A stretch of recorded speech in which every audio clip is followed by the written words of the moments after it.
Hola, muy buenas a todos nuestros inversores. Lo primero de todo, quería enviarles un mensaje de ánimo por la situación actual que estamos viviendo desafortunada del COVID-19, del coronavirus, una pronta recuperación a todos aquellos que hayan pasado una mala experiencia, una situación de salud por culpa del virus, una pronta recuperación en mi nombre y obviamente en nombre de todo el equipo de Magallanes. Mucho ánimo y un fuerte abrazo a todos vosotros. La razón del vídeo yo creo que es interesante y es muy pertinente dada la situación actual, pues explicarles el impacto que hemos tenido en cartera, lo que estamos viendo fruto de la altísima volatilidad de los mercados por los confinamientos, el impacto económico, cómo afecta esto a nuestras carteras. Y responder a una serie de preguntas que nos han ido haciendo llegar. Haré un desarrollo donde intentaré ya responder algunas de estas preguntas en valores y en impactos de cartera, y luego ya pasaremos con Mercedes a preguntas más concretas.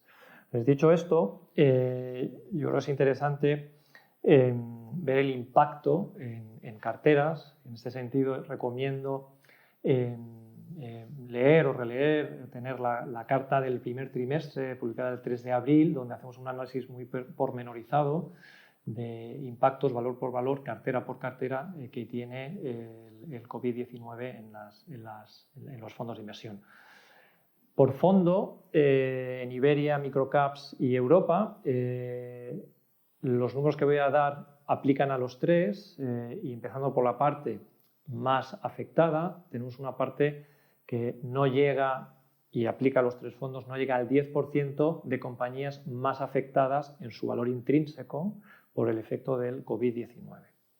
En media, este nivel de afección o de impacto ha estado en torno al 10-20%. Ha habido valores como Meliá, que hablaremos más en detalle, o Ibersol, con impactos muy superiores, o como Gestamp de 30 o 40%, pero son porcentajes que dentro de ese 10% incluso son menores.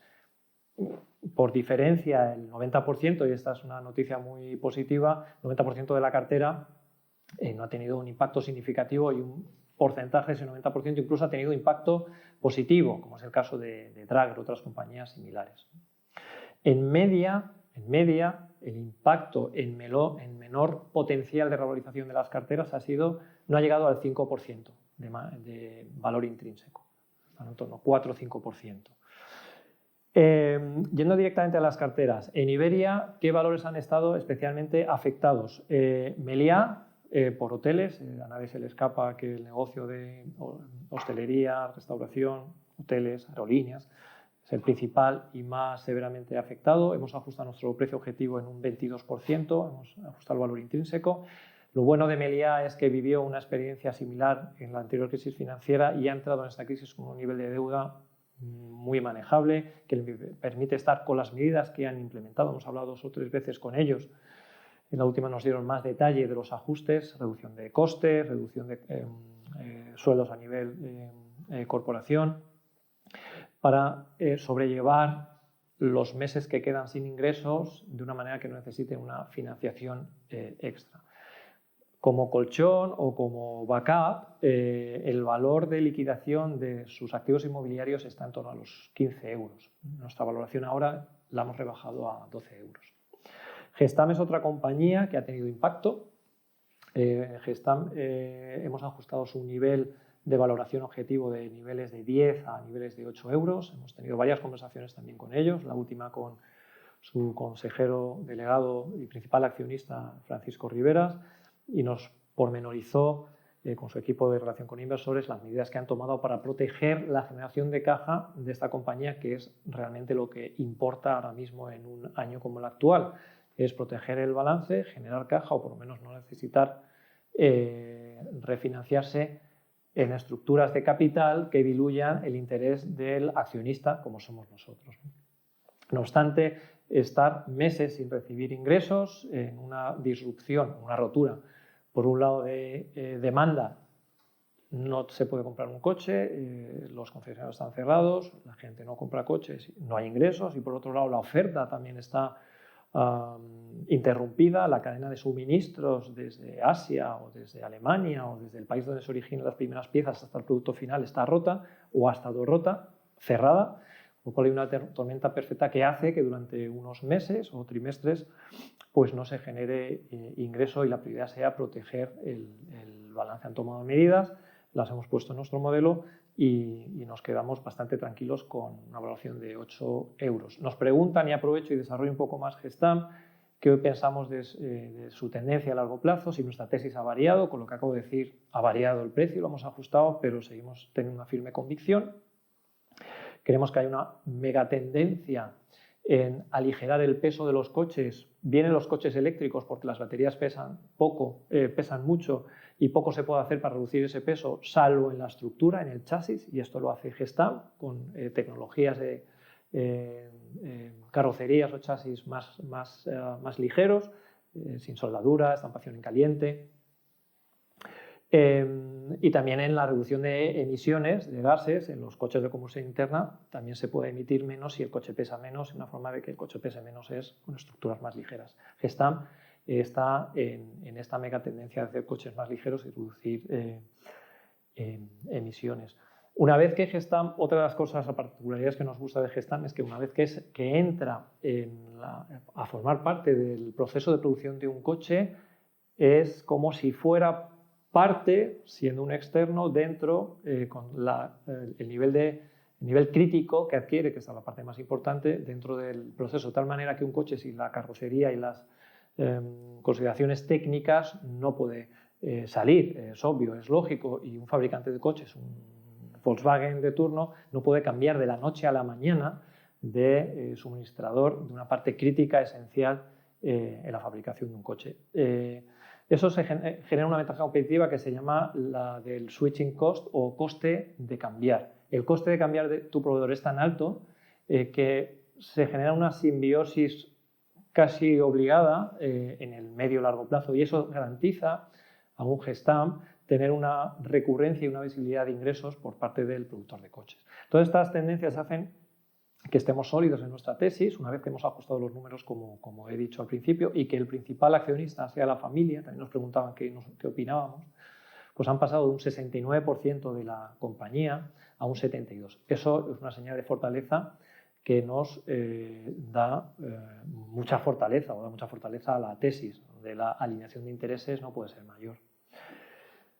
Más valores afectados y nos vamos a la cartera europea, por ejemplo, y aquí quiero tocar otra de las preguntas que nos hacen, el precio del petróleo. Un valor muy afectado en cartera han sido los que tienen que ver con petróleo. Aker BP es una compañía noruega de exploración y producción de petróleo del Mar del Norte noruego.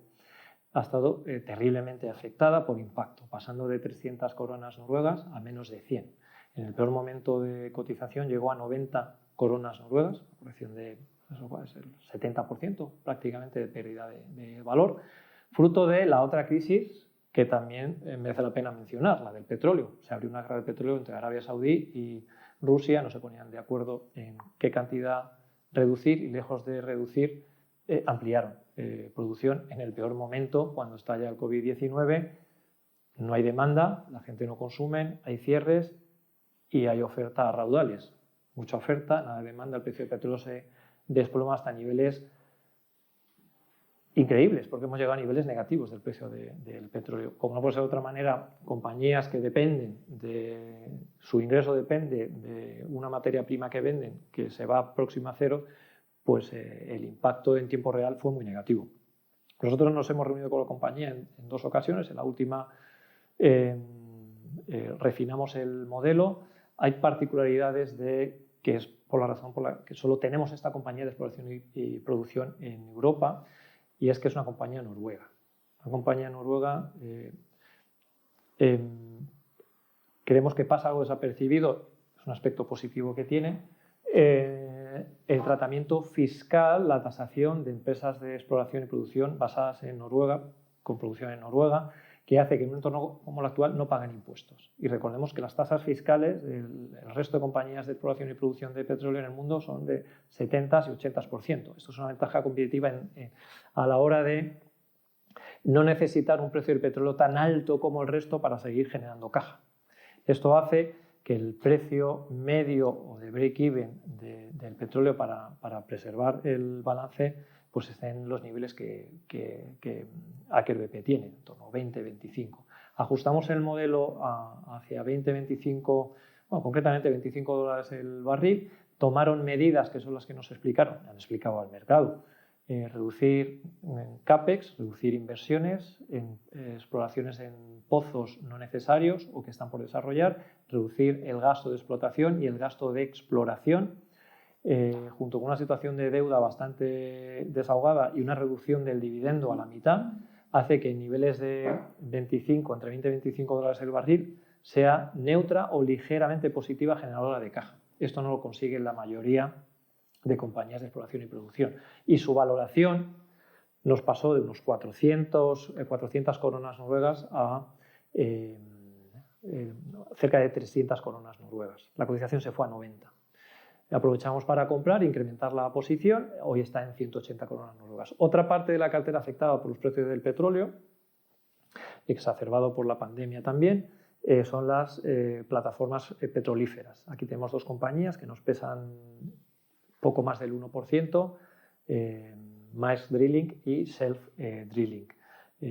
Renault también dentro de automóviles es una compañía que ha estado especialmente afectada por la falta de gobierno, no tenía equipo directivo en la entrada de la crisis, es algo que venía arrastrando del pasado y le ha pillado en el peor momento, tanto que ha necesitado pues, ayuda gubernamental, que tiene su lectura positiva porque tiene un soporte que la compañía no va a caer. Ha recibido una ayuda de una línea de financiación de 5.000 millones por parte del gobierno, que a su vez es el principal accionista de la compañía. Aquí hemos ajustado la valoración de Renault de niveles de 95 euros a unos 60 euros. Sigue siendo una posición de la cartera, pero se ha diluido dentro del peso.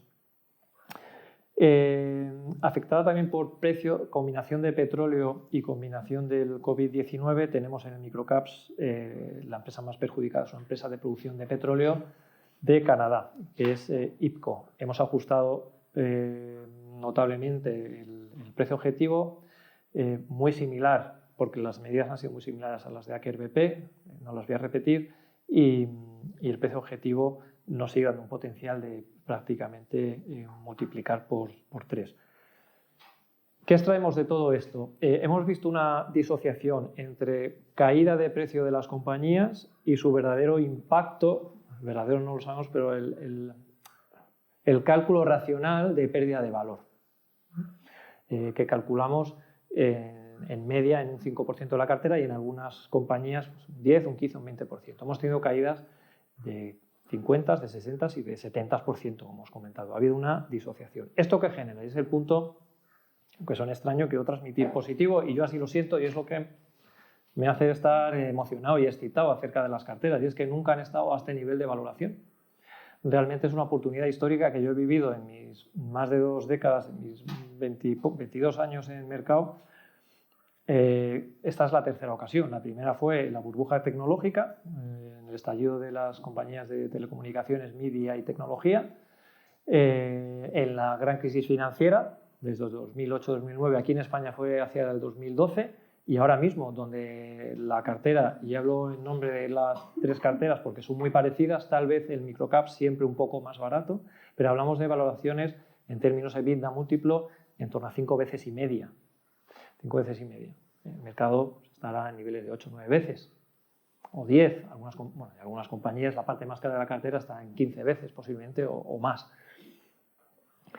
Si lo queremos en términos de la rentabilidad de flujo de caja, la rentabilidad de flujo de caja, el free cash flow yield que nos entrega las carteras a día de hoy, si lo asimilamos a una inversión en bonos, son del orden del 10%, 10,5%, 11% para el caso de microcaps. Esto es una muy buena noticia. Las carteras están baratas. Yo estoy tranquilo, cómodo y convencidísimo que es el sitio donde hay que estar.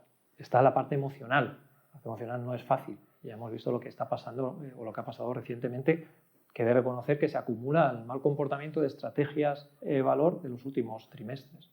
Luego, más adelante hablaremos de esto. Esto se traduce en potenciales de las carteras. Los potenciales llegaron a ser máximos históricos en marzo, 150%, incluso superior en algún momento dado. Hemos tenido una subida de los fondos, concretamente Europa ha subido un 22% desde mínimos, entonces los potenciales se han reducido porque una parte hemos capturado, pero hemos conseguido mejorar otra vez los potenciales por la retroacción que hemos tenido. Y aquí hay una lectura interesante que hacemos y que dudaba si compartir, pero yo creo que es interesante y me van a entender bien. Nosotros cuando hablamos con las compañías, ellos nos dicen su mejor estimación y tengo que decir que lo que se repite, también es sentido común, por otro lado, es que es una coletilla pero que debería ser entradilla y es todo lo que vamos a decir depende de la duración de la pandemia cuando nos dejen abrir y de entrada todo es cambiante, todo se puede cambiar.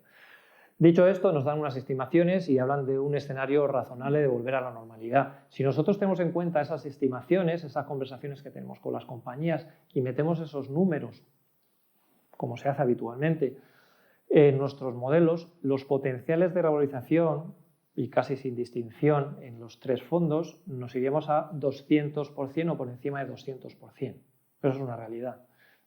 Pero entiéndanme que no les quiero decir con esto que eso sea el potencial, no es nuestro escenario central, porque somos más, nos encanta tener eso. A mí me encanta especialmente hablar con las compañías y ver que tienen esta confianza, ver que los bancos les soportan, ver que si abrimos hacia... Y todo esto centrado en las compañías que peor lo están haciendo, porque otras, porque no las dejan abrir. Otras es muy posible que lo consigan, pero también han corregido. Nosotros trabajamos con el escenario, pues no sé, conservador, sí, conservador es la palabra, más cauto, y pensamos que, bueno, si crees que vas a abrir en un mes, pues pensamos que a lo mejor no será así, o si abres, será después del verano, o la afluencia será baja. O la vuelta a la normalidad a lo mejor la veremos por los cambios de hábitos de las personas para 2021.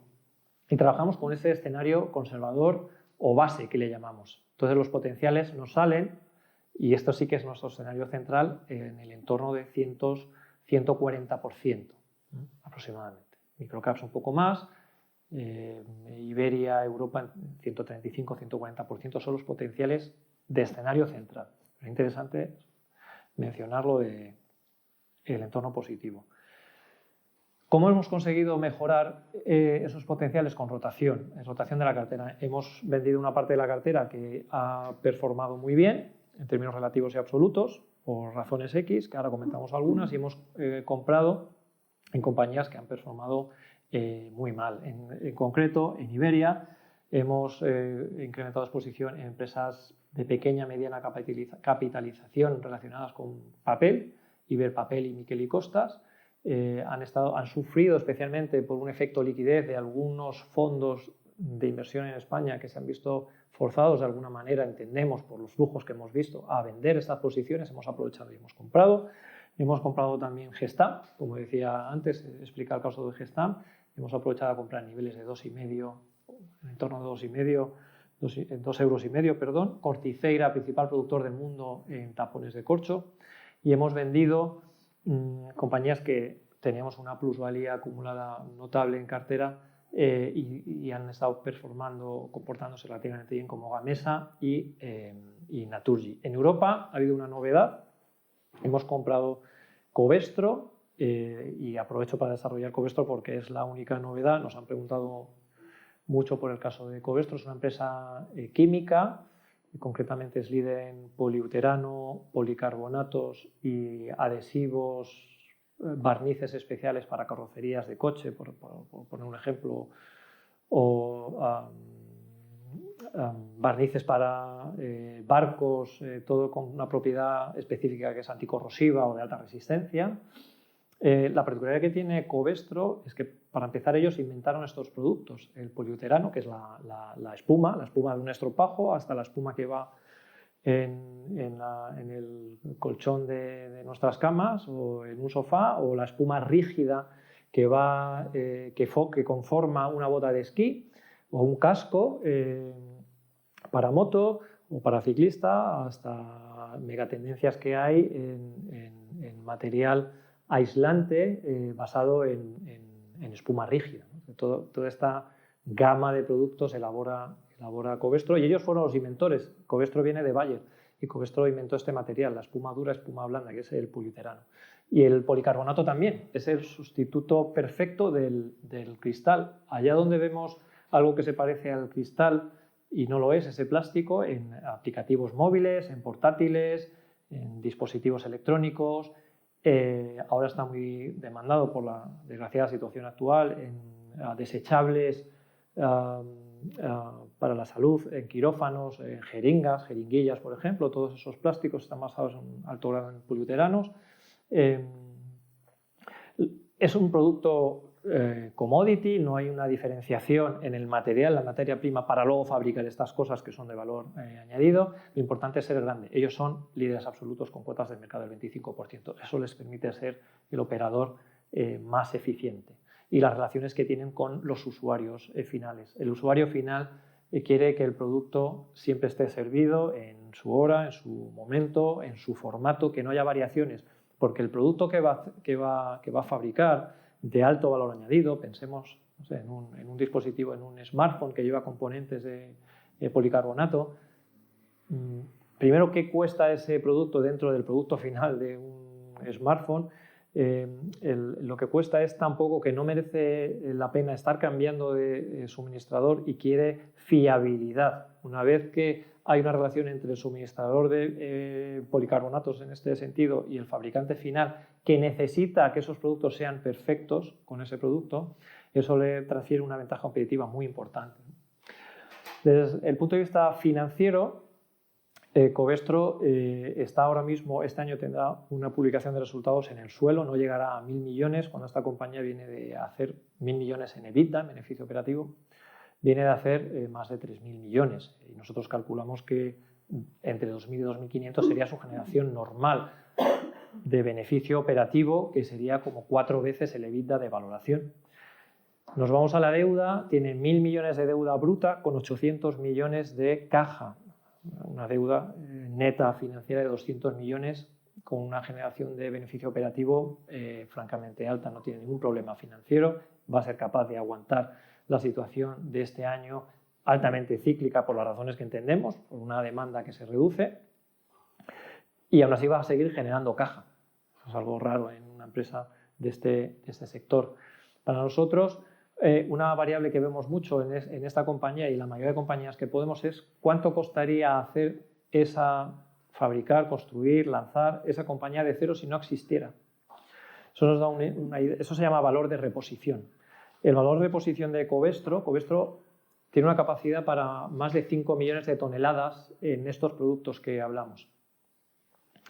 Reponerlo de nuevo costaría unos 17.000 millones, 17.000 millones de euros. Esto compara con no llega a 6.000 millones de capitalización. Os hacen una idea del nivel de descuento extremo, bueno, histórico. Esto llega a cotizar a 100 y ya estaba a 26, 27, que es donde empezamos a comprar nosotros. Al nivel de descuento que está esta compañía y la seguridad que nos reporta. Para nosotros, su valoración está en torno a los 75 euros, con unas estimaciones honestamente conservadoras. Esta ha sido la novedad. ¿Qué más cosas hemos comprado en Europa? Similar, en OCI. OCI es una empresa química de fertilizantes con una ventaja competitiva brutal, y es que es el productor más eficiente en fertilizantes basados en nitrógeno por la principal materia prima, por el suministro de la principal materia prima, que es gas natural. Están muy próximos a la generación de gas natural, y hay una familia detrás, además, de OCI. Hemos incrementado exposición en OCI, hemos incrementado exposición a Aker BP, la petrolera de la que hablaba antes, a Porsche. Cuando digo Porsche me refiero al conglomerado Volkswagen. Pensamos que va a ser uno de los ganadores en la electrificación de los vehículos, en el coche eléctrico. Todos tenemos en mente un gran ganador, o todos damos como ganador al que pensamos que es el único que existe, que francamente lo hace bien desde el punto de vista sobre todo de marketing, pero vemos que hay otros jugadores que tienen el músculo financiero y el conocimiento técnico que pueden hacer algo interesante, y lo están haciendo con coches que ya vemos en electrificación. Luego hay una tendencia que nosotros la vemos, estamos hablando, le damos una credibilidad Bueno, está ahí, es cuestionable y tiene que ver con el cambio de hábitos. La gente tiende a rehusar y todo dependerá, yo creo, en mi opinión personal, dependerá de la aparición de una vacuna, entiendo, pero a nadie se le escapa que el rehusar estar con más gente en las grandes aglomeraciones, transportes públicos, hará que se vuelva de alguna manera a que cada uno tenga su vehículo, su coche, para evitar estar en contacto. Además, el coche compartido, ¿no? Las medidas de seguridad y de higiene para las tendencias en coches compartidos pues lo van a poner francamente difícil. Bueno, eso es lo que nos transmiten, tiene sentido, no creemos que tampoco vaya a bascular mucho, pero el mercado a Volkswagen no le da ninguna baza ni ninguna credibilidad en cuanto al futuro y el precio así lo ha reflejado, entonces nosotros aprovechamos para comprar más Porsche. Hemos comprado también algunas empresas que hacía tiempo que no reponderábamos, que son las que tienen que ver con materias primas directas. Solo cuando el precio o el coste de reposición que decíamos es tan disparatado merece la pena entrar, y eso ha ocurrido en ArcelorMittal, principal productor del mundo, uno de los principales productores mundiales en mineral de hierro, acero, donde su coste de reposición, hacer un ArcelorMittal de nuevo, costaría 75.000 millones y su valor hoy, el valor de empresa, está en torno a 16.000 millones. Fíjense el potencial que hay ahí. Con una situación financiera francamente buena. Lo mencionaba antes y lo quiero reafirmar o sacar de nuevo porque merece la pena. Y es que muchas de estas compañías tuvieron una experiencia próxima a la muerte en el 2008, 2009 y siguientes años, fruto de la gran crisis financiera, porque entraron con unas situaciones de balance francamente elevados para lo que era el momento. Jamás nadie pudo prever lo que pasó, ni ha podido prever lo que pasaba ahora, ni lo que nos va a pasar seguro en otros años. Será otra cosa, pero tendrá un impacto. Y un impacto que si te pilla una situación financiera delicada, pues vas a sufrir. Sufrieron mucho estas compañías. Concretamente ArcelorMittal tuvo que ampliar capital a niveles de 1 o 2 euros, creo recordar. Una dilución tremenda. Logró sobrevivir gracias a que era empresa familiar, con la familia Mittal detrás, hizo una ampliación de capital dilutiva en el peor momento. Si no la hace, no sobrevive, y eso le ha enseñado ahora a entrar en la crisis en una situación financiera muy desahogada. Tanto que en un entorno de precios del mineral de hierro, por una demanda que prácticamente no existe, pero se ha visto muy reducida, es capaz de generar flujo de caja positivo. Eso es algo muy interesante. Antofagasta algo similar. Bueno, Antofagasta tiene caja neta, de hecho. Que si tienen que caer todos los productores de cobre por su situación financiera, cuando el precio del cobre, que está en $2, 2,30 creo recordar, dólares la libra, se puede ir a cero. Iba a decir, no es posible, pero viendo el precio del petróleo negativo, ya no digo nada. Una empresa que no tiene deuda, pensamos que será la última en desaparecer, y eso tiene un valor. Dicho esto, a niveles como el actual sigue generando caja y sobre todo que no tiene necesidad financiera, ¿no?, para hacer frente a ningún pago ni a ninguna reestructuración de deuda. Hemos incrementado y su valor de reposición está por encima de lo que cotiza. ¿Qué hemos vendido en Europa? En Europa hemos vendido compañías que se han visto beneficiadas parcialmente o notablemente, como Draeger, es un ejemplo que luego desarrollaremos, o Carrefour. Carrefour, dentro de los supermercados, es actividad necesaria o básica que se ha permitido, entonces han tenido un mayor volumen, mayor actividad, sus ventas comparables han subido muy notablemente. Hemos aprovechado esta subida coyuntural o mejor comportamiento, Orange Polska también, telecomunicaciones, para vender. Y así hemos ajustado la cartera en Europa y en microcaps. Algo parecido hemos incrementado en la petrolera que comentamos al principio, IPCO, hemos incrementado en la empresa de gases medicinales Sol, empresa que entendemos beneficiada, o al menos no afectada negativamente, pero nadie se le escapa que tiene un beneficio de todo lo que es gasto hospitalario, empresa italiana, controlada por la familia. Recticel es el líder en aislantes basados, concretamente lo que comentábamos antes, basados en espuma rígida, clientes de Covestro, y es una de las formas con la que vimos con la compañía, una de ellas. Reno de Medici es otra compañía papelera que también nos preguntan sobre el caso de inversión y aprovecho para explicar. Es una de las joyas que tenemos en la cartera, segundo mayor productor de cartón para embalaje, es el típico cartón que cuando compramos una caja de galletas o de dentrífico o algo de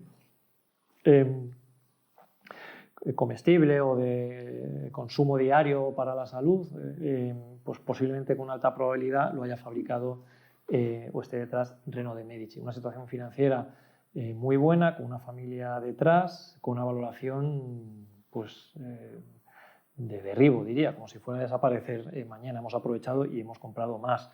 ¿Qué hemos vendido? Pues la única venta parcial, que no total, parcial ha sido Avansgas, que es una empresa de barcos que se ha visto beneficiada por el buen comportamiento de barcos. En línea con los barcos, y quiero aprovechar lo voy a sacar ahora, porque también hemos vendido parcialmente, nos preguntan por qué es un poco contraintuitivo cómo el precio del petróleo ha caído tanto y empresas petroleras, de petroleros, de barcos, empresas dueñas de barcos que transportan petróleo, petroleras, cómo no han caído y sin embargo han subido. Tenemos Euronav y en menor medida Scorpio. Hemos vendido parte de nuestra posición en Euronav, que ha alcanzado casi máximos relativos o absolutos en las últimas sesiones. ¿Esto a qué se debe?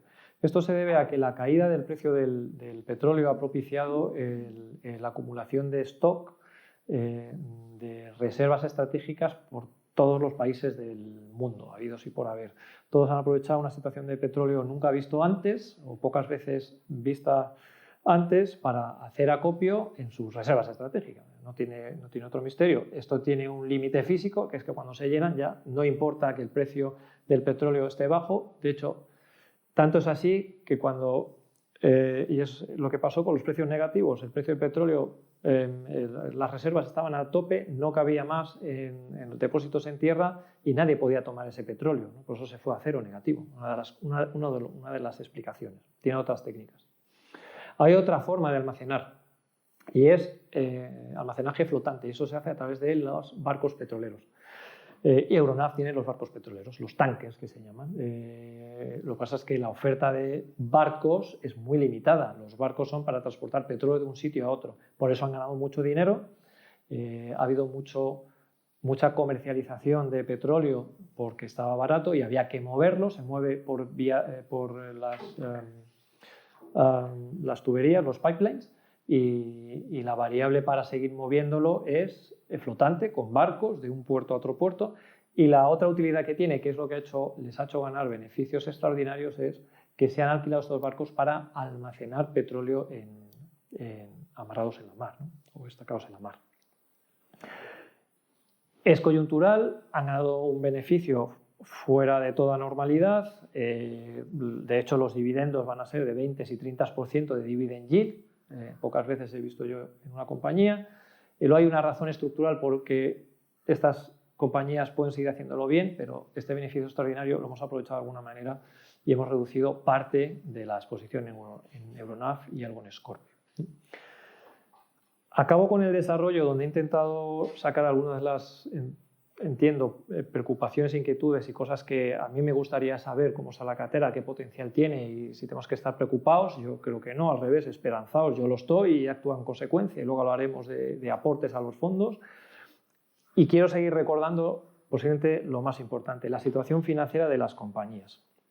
Siempre hemos sido muy insistentes en la situación financiera de las compañías y una situación como esta lo demuestra. Nunca sabes lo que va a pasar. Y no hay que perder tiempo pensando en lo que va a pasar, pero sí puedes saber lo que tienes. Y lo que tienes es tu salud financiera. Y la salud financiera de las compañías explica si vas a sobrevivir o no. No va tanto de intentar seleccionar los que van a multiplicar, sino intentar seleccionar los que pueden hacerlo bien siempre y cuando sobrevivan, porque si no sobrevives no tienes opciones a hacerlo bien. Desapareces. Las carteras, en este sentido, las métricas que barajamos, que actualizo con ustedes, son en media las carteras y no hay mucha variación. El apalancamiento medio en términos de deuda neta EBITDA es 1,5 veces, con un porcentaje muy elevado de posiciones en caja o una deuda muy, muy manejable y con una cobertura de intereses, que es una métrica que consideramos más interesante para ver la liquidez. Es el número de años que con el beneficio operativo se puede cubrir la compañía sin necesidad de refinanciar. Estamos en 7 años. Está muy por encima de las medias habituales, o por lo menos lo que vemos nosotros en compañías. Eso nos da mucha tranquilidad.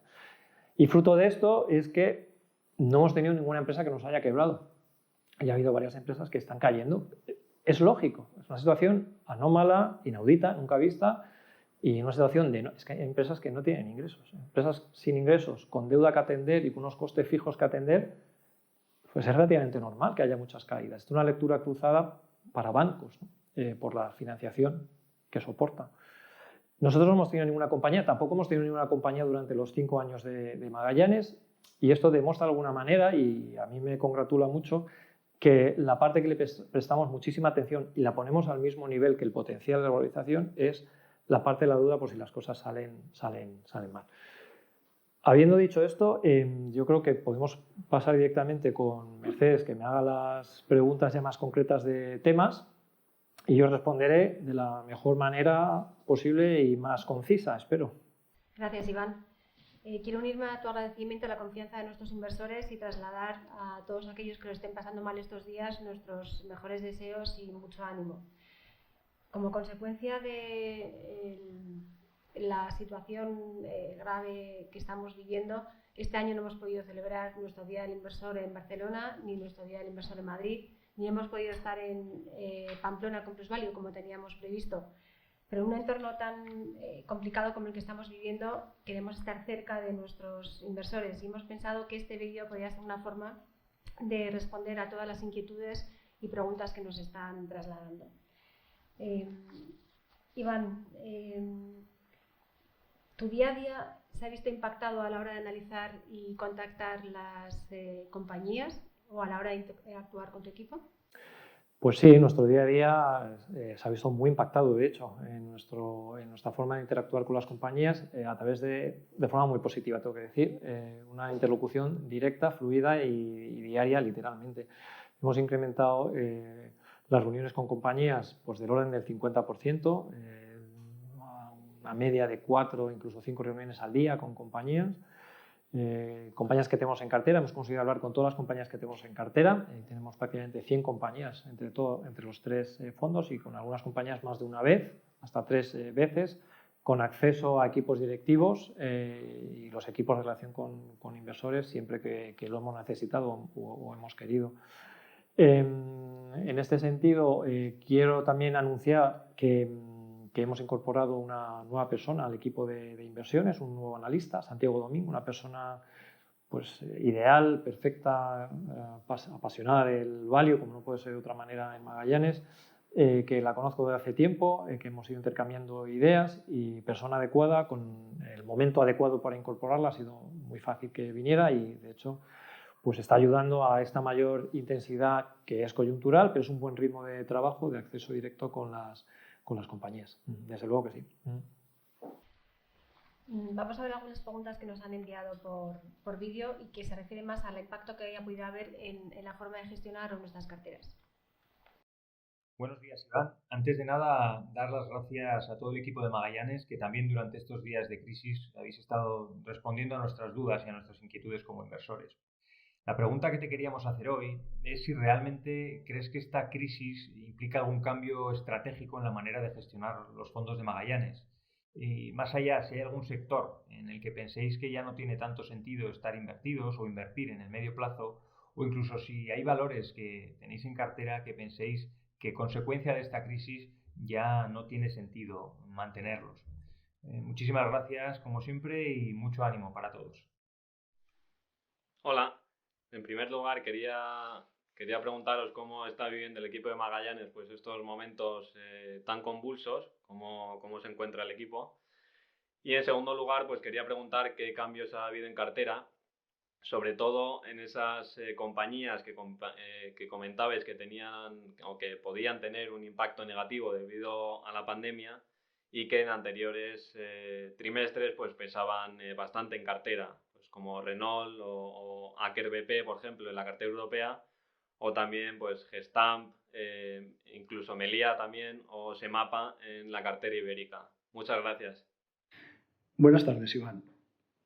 Me gustaría hacerte una pregunta en relación a Ibersol.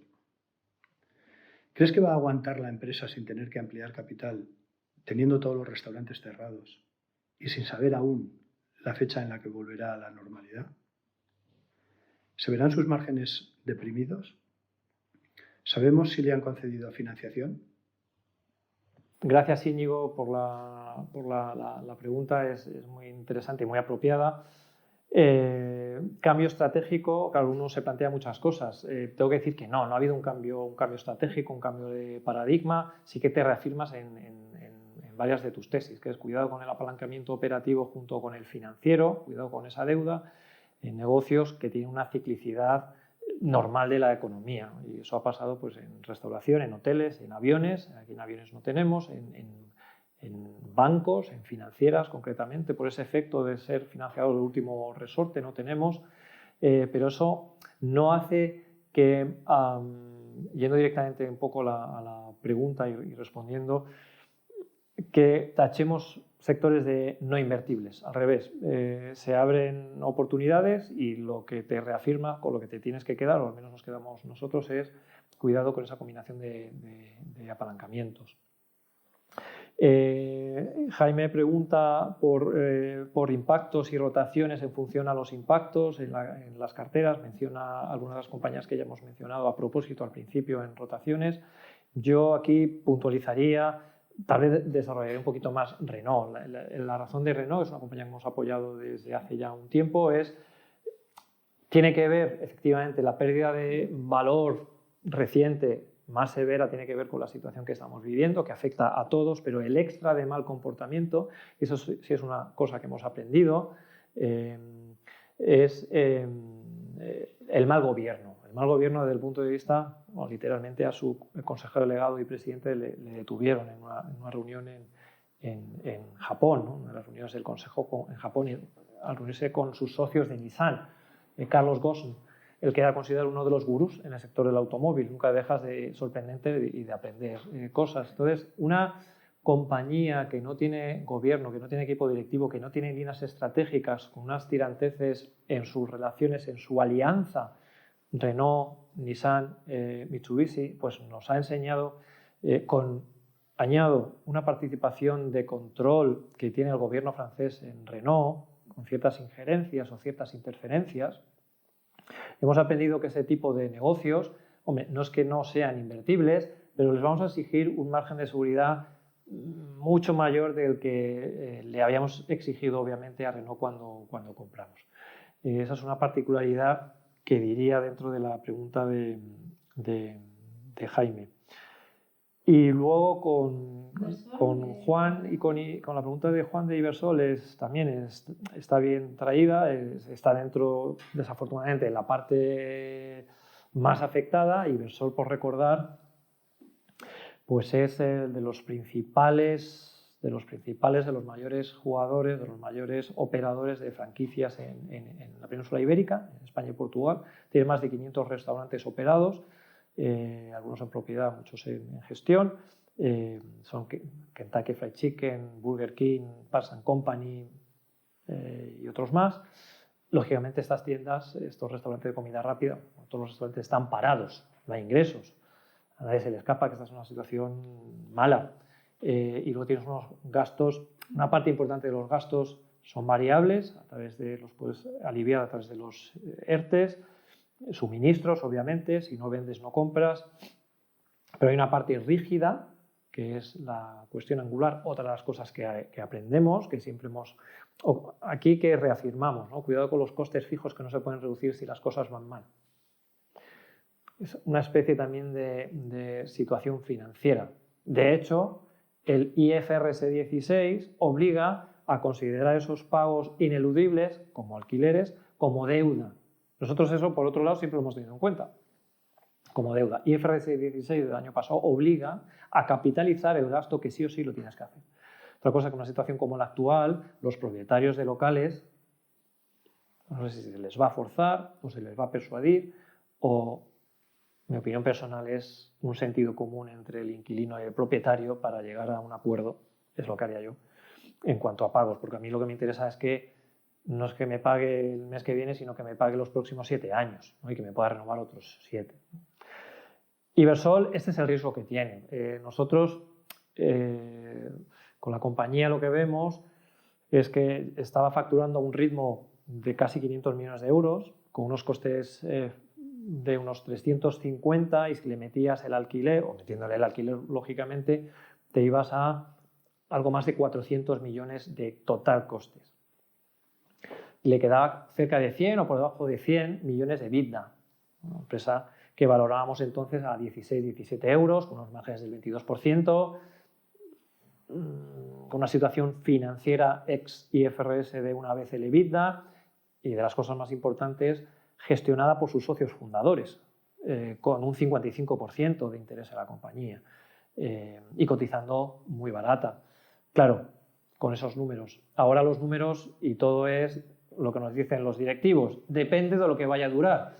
Nosotros somos conservadores y pensamos que aunque se abran los restaurantes, los hábitos de la gente pues hará que la afluencia no sea la que posiblemente se espere. No sé, ojalá nos equivoquemos por ahí, pero trabajamos en que se tardará un tiempo largo en recuperar normalidad en términos de beneficio operativo.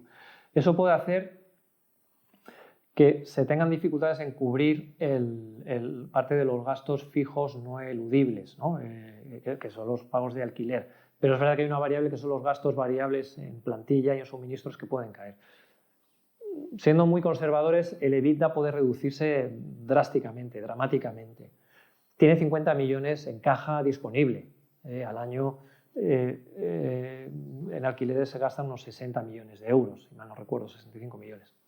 Tanto como para ampliar capital, nunca puedes descartar nada, y financiarse en unas situaciones buenas pues tampoco es nada malo, teniendo sobre todo al accionista que está detrás de referencia. Esos son nuestros números.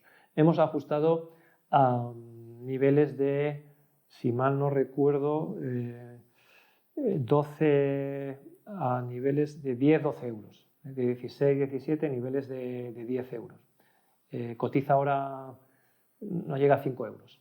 O sea, sigue habiendo un potencial muy considerable, pero efectivamente, respondiendo a Juan en su pregunta, tiene razón, y son unos sectores afectados y que tenemos localizado, parametrizado, y que personalmente tengo que decir que me da tranquilidad, aunque hay posibilidades abiertas. Vamos a ver otra pregunta. Hola a todos. Antes de nada, desde Diverinvest queremos mandar un muy fuerte abrazo a toda la familia de Magallanes en estos tiempos difíciles. Esperamos que estéis bien y os agradecemos muchísimo, y en especial el esfuerzo de comunicación que estáis haciendo estos días, que no son nada fáciles. Mucho ánimo. Iván, en tu carta de marzo comentabas que creías que el valor intrínseco de las compañías que tenéis en cartera había variado apenas. Entiendo, pues, que consideráis una cierta vuelta a la normalidad en un determinado periodo de tiempo. Mi pregunta es si estáis considerando posibles repercusiones estructurales y, por tanto, de largo plazo en determinados sectores debido a la crisis actual, y que esto pudiese implicar cambios en la cartera, ya sea reduciendo posiciones en aquellas empresas que creáis que pueden estar más impactadas de forma estructural, o incrementando o incorporando nuevas empresas en sectores que de alguna forma puedan, o empresas que puedan verse fortalecidas. Gracias.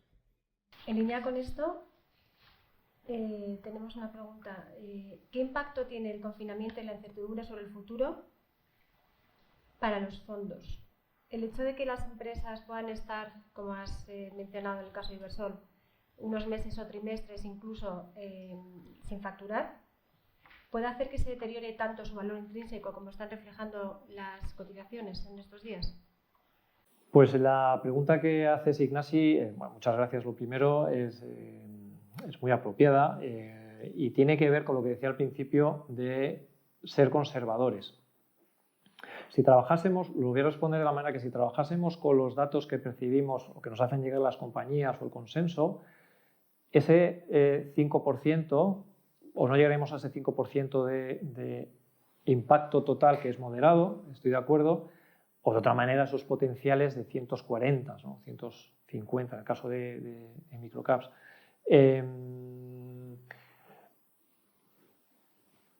De tal manera que la cartera que tenemos ya refleja adecuadamente, puesto que trabajamos con datos más conservadores, posibles efectos que perduren en el tiempo. Es lo que decía al principio. Ahora estamos trabajando en esa base.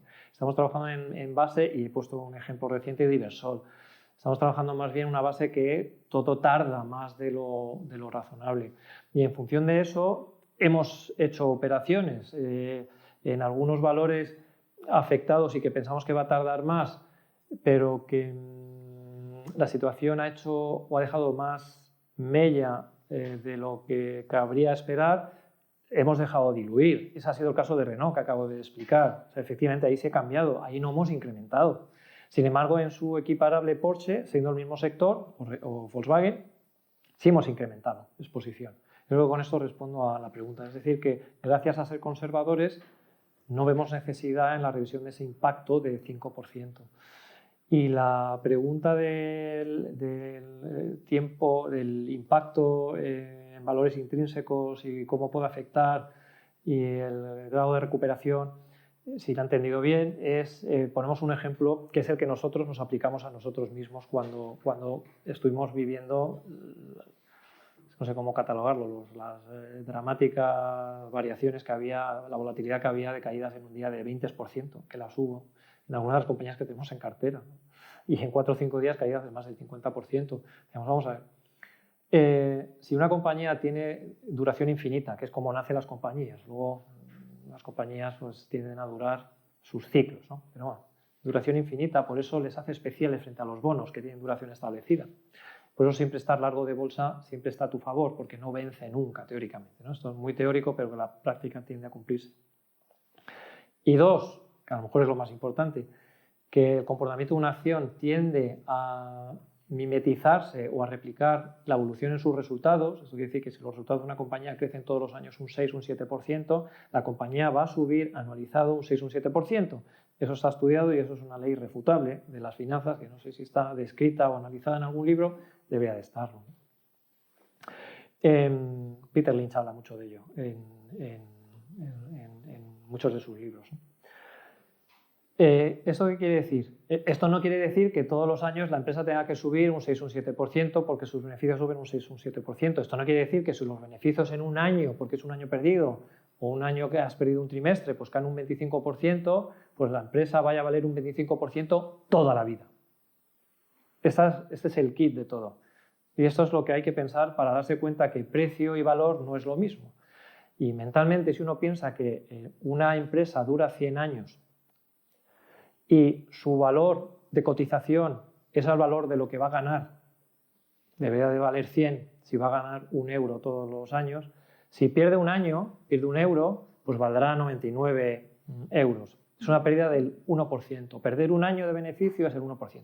Es muy teórico, pero conceptualmente ayuda a pensar que no tiene sentido que una empresa que pierda un trimestre, un 25%, vaya a valer un 25% menos toda la vida. Igual lo he elaborado demasiado, pero yo creo que es muy pertinente tenerlo esto en mente. En este sentido, tenemos un ejemplo paradigmático de compañía que todos conocemos y somos usuarios seguramente. Es Inditex, que como nos preguntan también por Inditex, qué hemos hecho, qué opinamos. Inditex es una compañía afectada, sus tiendas están cerradas. En uno de los peores momentos de la pandemia, con los cierres en casi todos los países donde operaba, pues no tenía las tiendas abiertas, no podía ingresar. Total, un efecto negativo obvio, sin ingresos. Inditex entra con 8.000 millones de caja neta en balance, con su capital del trabajo, su working capital negativo, una de las pocas compañías, si no la única, retailer distribuidora de ropa con capital circulante negativo. Eso quiere decir que se financia del capital circulante, capital del trabajo, que ya hizo una provisión de 300 millones de euros al publicar resultados justo cuando estalló aproximadamente el tema de la pandemia, o sea, preparada y anticipándose muchísimo a lo que pensaban que podían perder en la colección de ahora, que efectivamente pues, se estará perdiendo. Ya se anticiparon, o sea, que eso ya recogieron una pérdida de valor, que tiene un compromiso además desde el punto de vista que tengo que alabar, y siempre que tengo la oportunidad, pues y aquí lo voy a hacer, el equipo directivo de primer orden, con Pablo Isla, Mancio Ortega y el resto de profesionales con los que tenemos contacto en Inditex. Ojalá hubieran muchas Inditex con muchos empresarios como los que acabo de mencionar. Gracias a ellos el mundo avanza, si no, no sé qué pasaría. tienen un compromiso o han firmado un compromiso de no echar a nadie, ¿no? Es lo que leímos y es lo que transmitieron, y pagar ellos, nosotros somos accionistas, nosotros pagamos de nuestros fondos propios los costes pertenecientes a los empleados. Eso dice mucho cualitativamente, y eso al final, cuando hablamos de políticas ESG, también se tiene que traducir cuantitativamente. Una compañía que hace estas cosas tiene que ir bien a largo plazo. Una compañía de estas características, que es verdad, puede perder un mes, puede perder un trimestre. Nosotros pensamos que luego a lo mejor los hábitos hacen que la gente sea reticente a ir a la tienda. Pues seguramente sí. No olvidemos que tiene un negocio online y tiene una ventaja competitiva porque su negocio online se apalanca, se nutre, está intrincado y lo hace especialmente ventajoso en su plataforma física que desarrolló, plataforma física logística que desarrolló para atender a las tiendas físicas. Y esa unidad está creciendo muchísimo y está pasando en nuestra vida un poco desapercibida. Todo esto hace que yo no tenga muchas dudas, o sea razonable pensar que Inditex vuelva a ganar, aproximando los números redondos, unos 5.000 millones de flujo de caja libre el año que viene, finales del año que viene, en términos anualizados, y hoy se puede comprar Inditex por 60.000 millones. Eso es una rentabilidad de algo más del 8%. Yo recuerdo que Inditex no la hemos comprado durante años porque esa misma métrica del 8 y pico por ciento era un 2%. Y a mí me parecía que era una de las mejores compañías del mundo, lo es, pero para mí el precio es importante. Ahora que me ofrece un 8,5% y que mi horizonte temporal son los próximos 10 años, yo creo que Inditex tiene visos de seguir adelante. Y yo creo que es razonable pensar que puede volver a ganar esos 5.000 millones aproximadamente, de forma gradual.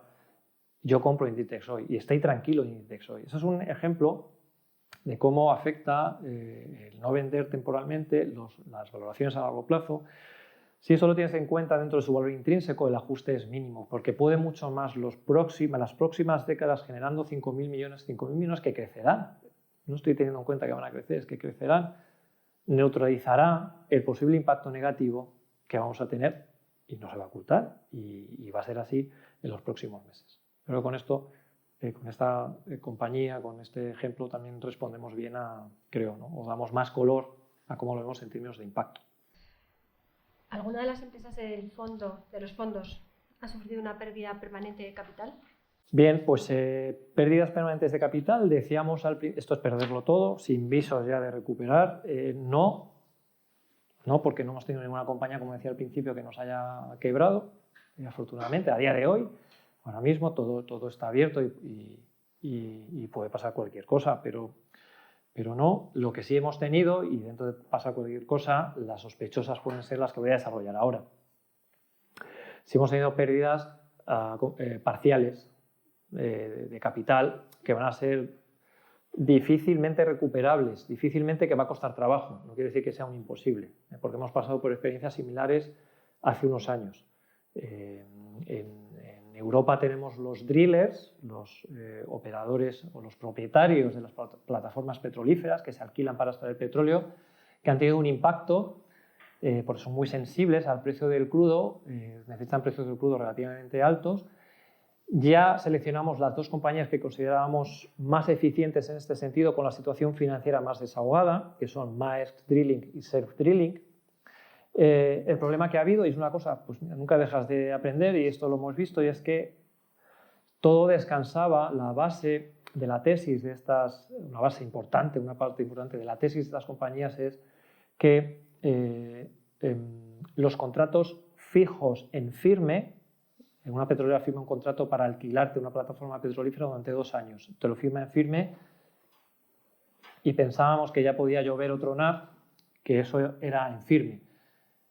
Ha llovido, ha tronado, no ha pasado nada, pero cuando el precio del crudo ha llegado a esos niveles, las petroleras han dicho: sé que incumplo un contrato, es ilegal y me vas a demandar, pero te cancelo el contrato. Eso, que hay que digerirlo, es así, ha ocurrido y está ocurriendo, y es lo que se está llevando por delante el sector. Puede más lidiar con una demanda para una gran petrolera que no tener alquilado, yo lo entiendo, tener alquilado una plataforma petrolífera sin hacerla usar y pagando el alquiler. Y eso ha sucedido. Eso nos ha sucedido particularmente en Shelf. y es la compañía que está en una situación complicada.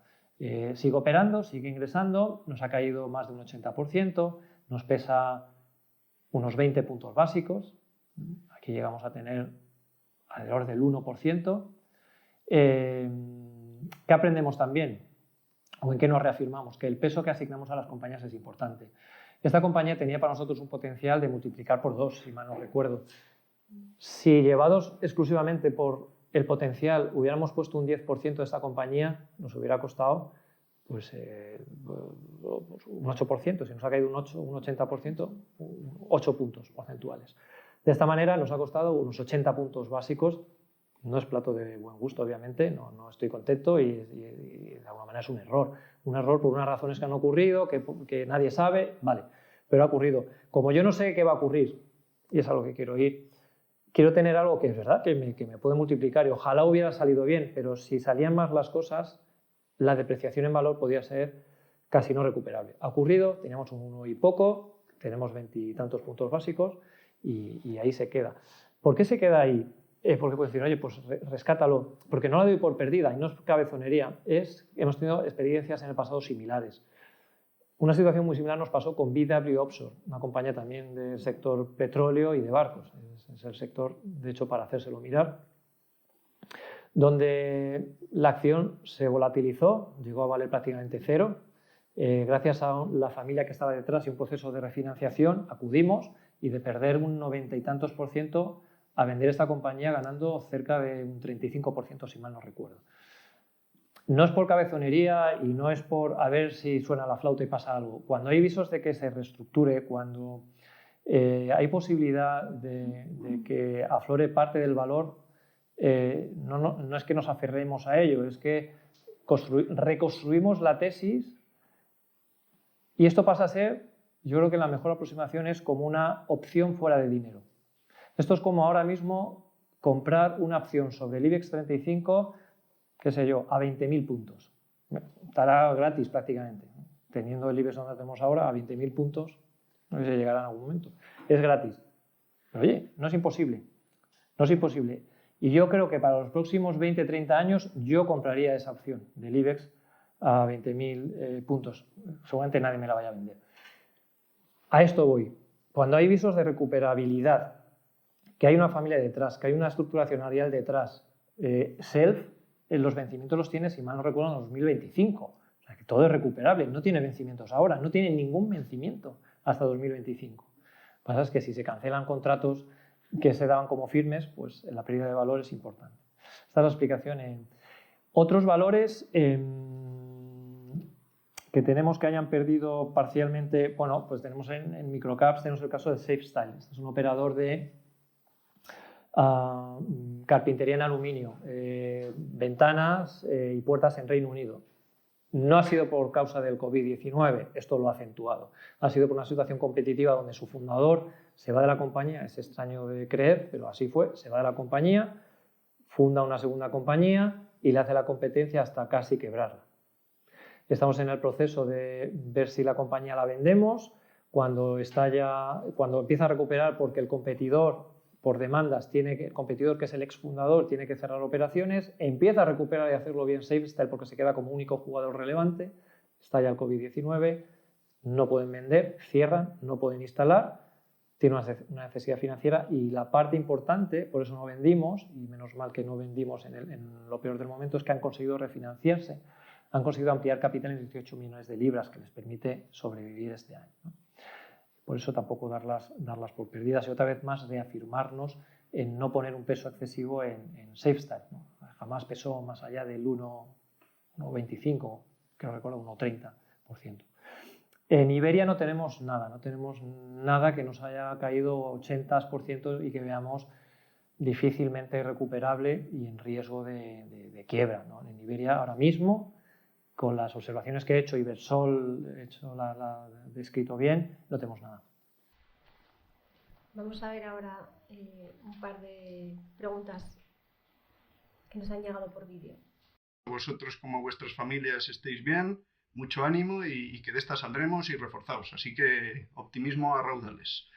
Simplemente os quería consultar acerca de la parte más cíclica de la cartera, como podría ser el sector automovilístico o el sector oil and gas, que nos dierais unas pequeñas pinceladas de las tesis de inversión y qué catalizadores veis en el medio plazo que pudieran hacer aflorar el valor en las mismas. Muchas gracias. Hola. A ver, ¿qué parte de la cartera está invertida en valores cíclicos que dependen de la recuperación económica para llegar a los resultados normalizados que estimáis en vuestras valoraciones? Adolfo, gracias por la pregunta, y Claudine también. Tienen cierta conexión ambas preguntas. Voy a intentar responderlas lo mejor que pueda. La cartera tiene un componente. Las carteras de los fondos, en promedio lo que voy a decir aplica, posiblemente con un sesgo mayor en Europa. Cerca del tercio o por encima de un tercio de la cartera tiene un componente cíclico, estándar o a la usanza. Compañías intensivas en capital, de corte industrial, con su ciclicidad en la generación de resultados afectada por el entorno económico actual. Es cierto que dentro de esas cíclicas hay algunas con su ciclo particular, y esto tiene que ver con los fertilizantes. Los fertilizantes tienen su ciclo particular que empezó o que se deterioró hace un tiempo y que ahora no está siendo perjudicado especialmente por causa del COVID-19. De hecho, estamos viendo cosas interesantes dentro de los precios en la mayor parte de fertilizantes que tenemos en cartera. O los barcos es otro ejemplo de ciclo de capital particular. Es una cíclica, sí, pero obedece más al ciclo particular de oferta y demanda de barcos. Por eso compramos estas compañías. Eso es un matiz que cuando uno observa nuestra cartera dice todo está correlacionado. No necesariamente. Y prueba de ello es que, siendo cíclicas, esta parte de la cartera, concretamente los barcos, nos ha performado, nos ha dado una rentabilidad muy positiva por su ciclo particular. Es verdad que he comentado al principio que han tenido unos beneficios extraordinarios por esta particularidad, pero es que de base el ciclo es que no hay barcos suficientes para atender todo el trasiego, todo el movimiento de petróleo y derivados del petróleo que se estaba produciendo ya antes. Porque si observamos antes, se estaba produciendo antes del COVID. Lo que ha hecho el COVID ha sido una explosión. O sea, que el ciclo de capital de barcos ya estaba funcionando antes, ¿no? Eso es fácil de observar. Eso es una observación importante e interesante, cómo nos aproximamos nosotros a las compañías. Y luego, ¿y por qué tenerlas? Yo es donde estoy a gusto comprando, de verdad. Es durísimo comprar lo que nadie quiere, no porque sea un rebelde y vaya en contra de todo el mundo, ya saben que no. Es que es donde veo valor, lo trabajo, lo trabajamos, lo analizamos, hablamos con las compañías y bajo la premisa que esas compañías seguirán existiendo. Y creo que sí, y por eso es importante diversificar la cartera y no concentrar en exceso, porque pues alguna se puede caer. Pero el 80-90% de estas compañías darán muchas alegrías y es donde yo estoy contento, tranquilo y a gusto comprando. Por eso tenemos ese porcentaje en esas compañías. Y luego hay una particularidad que es curiosa, y es que son las únicas que reflejan lo mal que está la situación ahora, tristemente, pero están siendo eficientes en ese sentido. El precio de esas compañías, por bajo, refleja la mala situación, las malas perspectivas que tenemos, y nosotros lo vemos: mayor desempleo, déficit, caídas del PIB históricas cercanas al doble dígito, posiblemente por encima, mientras que otras compañías levitan y van mucho más allá de la realidad actual. Eso a mí me sorprende y me maravilla, pero no me quita mucho tiempo. Yo estoy concentrado en lo que creo que tiene sentido, y tiene sentido los precios actuales. Por eso estamos muy activos ahí y pesan en cartera. Espero haber respondido con esto a las dos preguntas. Vamos a ver, Iván, un par de preguntas que creo que están muy en línea con esto que estabas diciendo. Hola, Iván. Muchas veces hemos comentado lo incómodo que es invertir bien, por tener que tomar decisiones contrarias en momentos difíciles y alejadas al consenso. Creo que estamos exactamente en esa situación, pero es cierto que el punto en el que estamos en el ciclo pues hace especialmente incómodos determinados sectores como son las materias primas, los bancos y aquellas partes de la industria más cíclica, ¿no? Por lo tanto, ahí sin duda seguro que hay oportunidades de valoración de largo plazo y tienes una pequeña parte de la cartera en eso, pero me gustaría saber qué ideas estás encontrando en sectores no tan penalizados o que puedan tener mejores perspectivas de futuro y aún así encontrando buenos negocios y compañías a precios razonables. Muchas gracias. Buenos días, Iván. En primer lugar, quería agradeceros la oportunidad de haceros esta pregunta, aunque sea en estas tristes circunstancias. Las grandes crisis provocan grandes cambios en la sociedad, avances en nuevas tendencias, creando oportunidades, pero también al mismo tiempo daños irreparables. ¿En qué os puede modificar vuestro análisis de factores y vuestro estilo de gestión? ¿Vais a hacer una nueva aproximación en valores y en sectores? Muchísimas gracias, un fuerte abrazo. Pues gracias Diego y Jorge por las preguntas, tienen cierta conexión también y son piedra angular, diría, del mundo de las inversiones hoy, por lo menos de la parte de gestión de activos, de la dicotomía que hay entre determinadas compañías. Compañías no tan penalizadas, si hemos mirado compañías penalizadas, o no tan penalizadas, perdón, las penalizadas sí, muchísimo, es nuestra especialidad. Las no tan penalizadas, pues sí, Diego, sí, y con muchas ganas y con mucha ilusión. La ilusión se nos ha caído cuando hemos visto que los precios pues, no han corregido lo suficiente como para ser meritorias de entrar en la cartera, por decirlo de alguna manera. Con Inditex ya la tenemos en cartera, es cierto, la hemos revisitado y nos ha animado a comprar más. Con otras compañías que no han estado tan penalizadas y sus fundamentales son buenos, pues a riesgo de repetirme, somos exigentes y los precios no son los adecuados. No tenemos prohibición en valores, eso lo quiero dejar claro y aprovecho pues, esta pregunta. No tenemos prohibición en valores, no ponemos etiquetas, si una compañía es growth o es quality o es... No, ojalá podríamos tener todas estas compañías que tenemos en mente a PER 5. Vamos, sería la cartera de Magallanes hoy, sería esa cartera, con esos valores que tenemos en cartera, pero es que no lo están. Es que están a PERes altísimos, muy altísimos, y yo no estoy dispuesto a pagar esos precios. No tenemos etiquetas y las hemos revisitado. Dentro de esas visitas que decía fuera de compañías en cartera, os podéis imaginar que son de estas compañías. Y hemos hablado con ellos, hemos revisitado y no es suficiente. No tenemos prohibiciones a tipología de compañía, sí tenemos prohibición a precio. En eso somos inflexibles, somos coherentes con lo que pensamos. Y la pregunta de Jorge, en cierta manera se responde, Jorge, las nuevas tendencias, las compañías que generan o que funcionan bien según los sectores, vemos que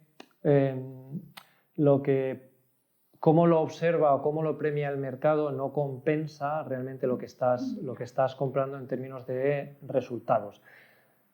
Comprar estas compañías, ya lo vemos que a día de hoy prácticamente algunas ni se han enterado, han recuperado los niveles actuales. Creo que cuando compras una compañía y la rentabilidad que tú esperas sacar depende casi exclusivamente de hipotecar tu futuro, de lo que vaya a pasar a futuro, nosotros ahí yo no estoy cómodo. Que puede funcionar, pero yo no estoy cómodo. Cuando comprar la compañía A o la compañía B que tenemos en mente con múltiplos altos y que se considera por todos los grandes ganadores, cuando uno ve sus resultados, que crecen, oye, es que crecen. Yo no estoy diciendo que caigan, crecen. Pero el precio de la acción crece mucho más, cada vez más depende del futuro. Y lo pueden conseguir, pero yo me siento incómodo. Es por eso que no estamos dispuestos a pagar esos precios. Marta nos va a transmitir las preguntas que les han hecho sus clientes en Pamplona. Hemos hablado antes de la rotación de cartera y nos preguntan también por el nivel de liquidez de los fondos.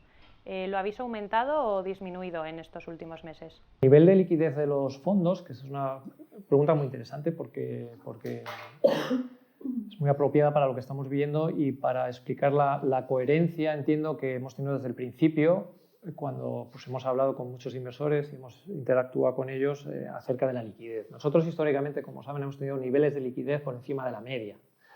Hemos tenido niveles de liquidez próximos a 15%, cuando el mercado estaba en otros niveles. Cuando nos iniciamos en 2015 con un rally de mercado importante, una parte importante del año lo gestionamos con niveles de liquidez muy elevados. Y tuvimos que defenderlo, y es que no veíamos oportunidades. Ahora estamos en un nivel de liquidez que consideramos mínimo, que está en torno al 2%. De un 3 a un 2% hemos pasado. Ya también contesto la pregunta. Si hemos hecho algo, pues teníamos un 3-4% y lo hemos ido empleando y ahora estaremos en niveles del 2%. Que yo creo, y este mensaje sí lo quiero subrayar, somos coherentes con las oportunidades que vemos. Las oportunidades son máximas. No puedes estar desinvertido si tu cartera está a 5 veces EBITDA. Tienes que invertirla, no tiene sentido tener caja. Cuando te cobran por la caja, miremoslo así. Tiene sentido estar invertido en la cartera cuando la rentabilidad del flujo de caja es del 11%. Por eso me siento muy a gusto en la cartera y no me estresa tener, al revés, es que es lo que hay que hacer, tener el mínimo de liquidez regulatorio, claro, hay que tener un mínimo del 1%, ¿no? En caja y poder atender y gestionar reembolsos y suscripciones, que ahí no estamos teniendo ningún problema. Vamos a ver una pregunta de vídeo sobre el alcance geográfico de las inversiones. Buenos días, mi nombre es Joaquín Aranzábal y agradezco a Magallanes esta iniciativa, especialmente en estos tiempos interesantes que estamos viviendo, y a Iván Martín por brindarse a responderlas. Mi pregunta tiene que ver con China. Desde el mundo occidental vemos China con cierto aire diría yo, hasta de superioridad, pero también de recelo y desconfianza, ¿no? Y en concreto, en cuanto a su economía y sus empresas, pues las vemos como poco transparentes y siempre nos ha dado cierto miedo invertir en dicho mercado, también en parte por su elevada volatilidad. Sin embargo, hemos tratado también como ahorradores particulares de participar en el crecimiento del gigante chino, que ya es la segunda economía del mundo y en poco tiempo será la primera, a través de las empresas occidentales cuya generación de caja cada vez viene más desde los mercados emergentes y en particular de China. Mi pregunta estriba en si no contemplan invertir directamente en empresas chinas. Hoy en día hay muchas empresas chinas que son tan buenas o mejores que sus pares occidentales y desde luego con unos PER mucho más atractivos.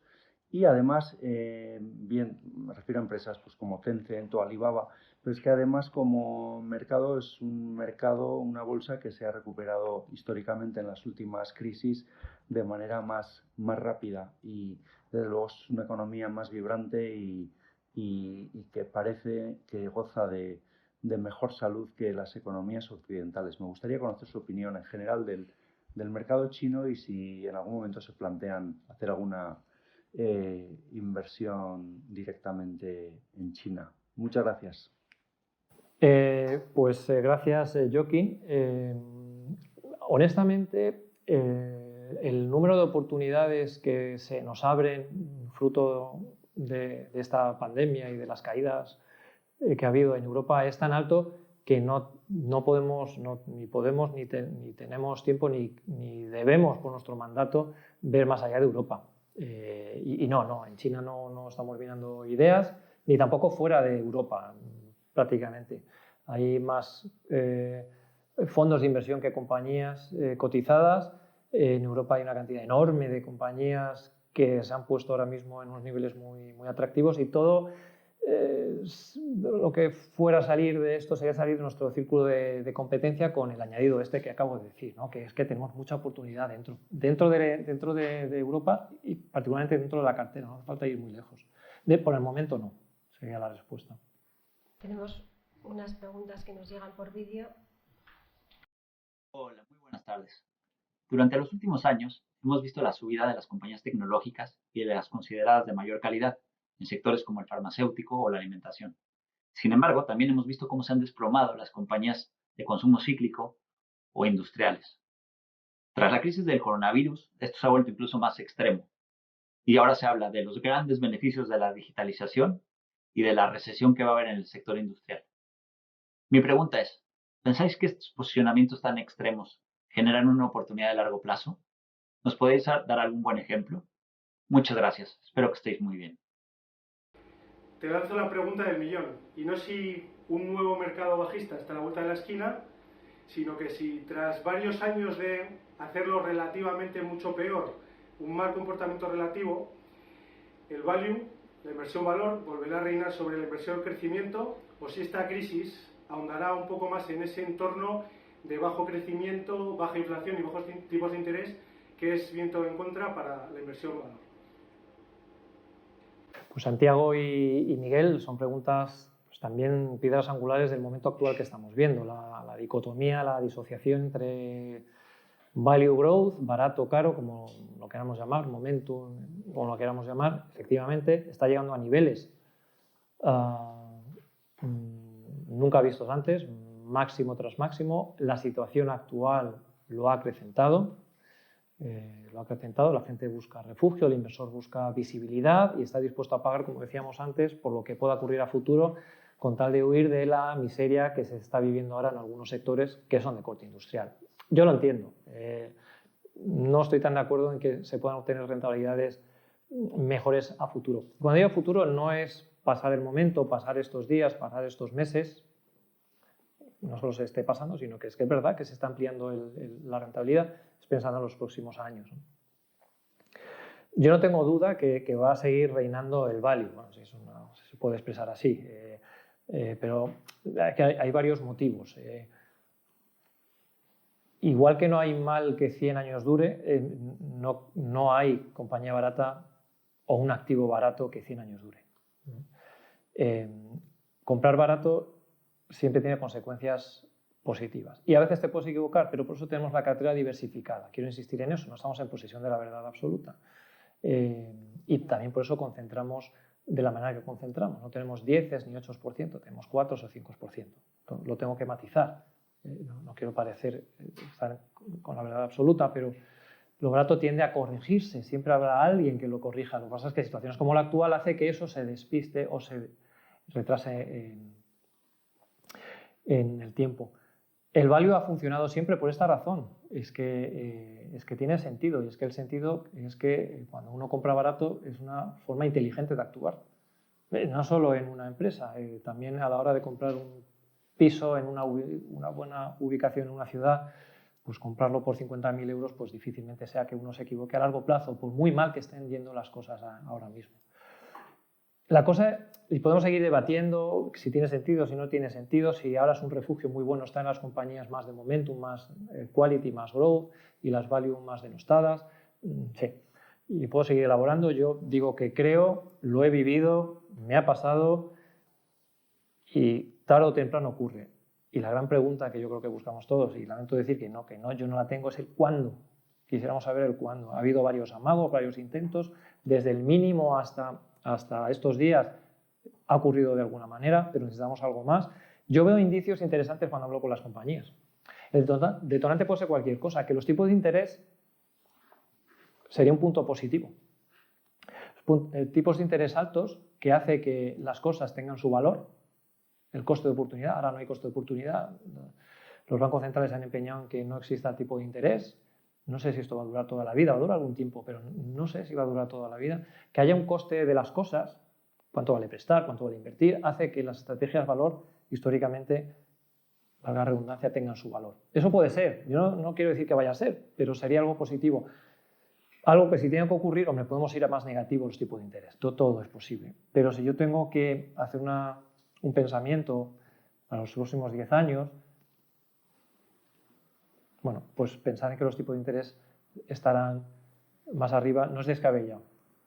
No es ninguna predicción, pero no es descabellado. Esto te protege, no solo te protege, te va a hacer ganar dinero. Que haya inflación. La inflación beneficia a este tipo de estrategias también. Históricamente lo hemos visto. ¿Qué estoy viendo cuando hablo con compañías? Estoy viendo una cosa interesante y es lo que nos ha hecho mirar también las compañías más de crecimiento, momentum, y es que cuando están publicando ahora, es lo que observamos, cuando tienen un poco de sorpresa negativa o los guidance los bajan, su reacción es muy virulenta, muy negativa. Tiene sentido porque las cotizaciones están muy altas. Compañías que tenemos en cartera ya muy penalizadas, que están revisando sus beneficios o quitándolos directamente. Moller Maersk, la compañía que tenemos, que nos ha preguntado alguien por qué tenemos en cartera, es el líder mundial en transporte de mercancía marítimo. Todos hemos visto los contenedores Maersk. Es poseedora además de varios puertos y operadora logística. Desarrollo un poco la tesis porque nos la han preguntado. Tiene el 25% de cuota de mercado y con la alianza con otro operador tiene un 40%, controla el 40% de un mercado, donde eso garantiza cierta racionalidad. En el momento que el comercio mundial se reactive, pues lógicamente con el nuevo orden establecido, pues una parte de ese beneficio lo conseguirán. Era nuestra tesis, sin ser muy alcistas en los beneficios, y está la familia Moller detrás con un 31%. Esto da cierta garantía. Bueno, pues esta compañía a finales de marzo, si mal no recuerdo, quitó sus guías del mercado. Las quitó. O sea, no decía si voy a ganar más o voy a ganar menos. Es que no sé lo que voy a ganar. Desde entonces ha subido un 15%.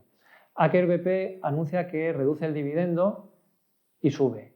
Y una serie de compañías, ahora mismo en la cabeza no me vienen nombres concretos, pero estamos viendo cómo reduce, bueno, Covestro, lo he dicho al principio, reduce drásticamente por segunda vez su expectativa de beneficio y quita el dividendo, y desde entonces pues ha pasado de 26 a 30.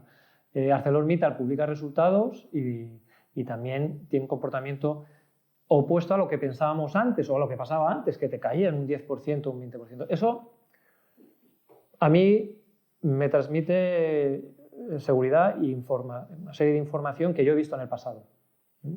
No es garantía de nada, pero veo cosas interesantes. Cualquier cosa puede ser el detonante. Lo importante es estar posicionado. Y nosotros estamos posicionados. Hay otras estrategias, obviamente. Yo estoy muy a gusto de la mía, estoy muy posicionado. Porque si dura más, y ya hemos visto el comportamiento de nuestros fondos, podemos seguir aguantando. Es una lectura cruzada al comportamiento que hemos tenido en el pasado. ¿Qué más añadir? El value se forja,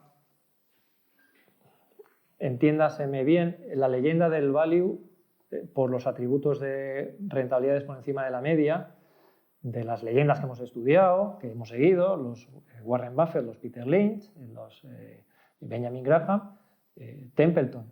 Yo creo que el personaje de hoy sería Templeton.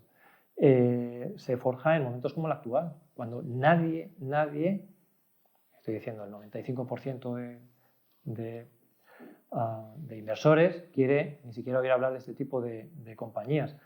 Eso es la actitud de ser contraria, que no es que seamos, como decía antes, rebeldes por naturaleza, es que el tomar decisiones diferentes nos lleva a tener esta actitud contraria.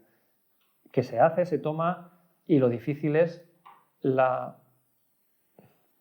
capacitación psicológica, que yo diría aquí.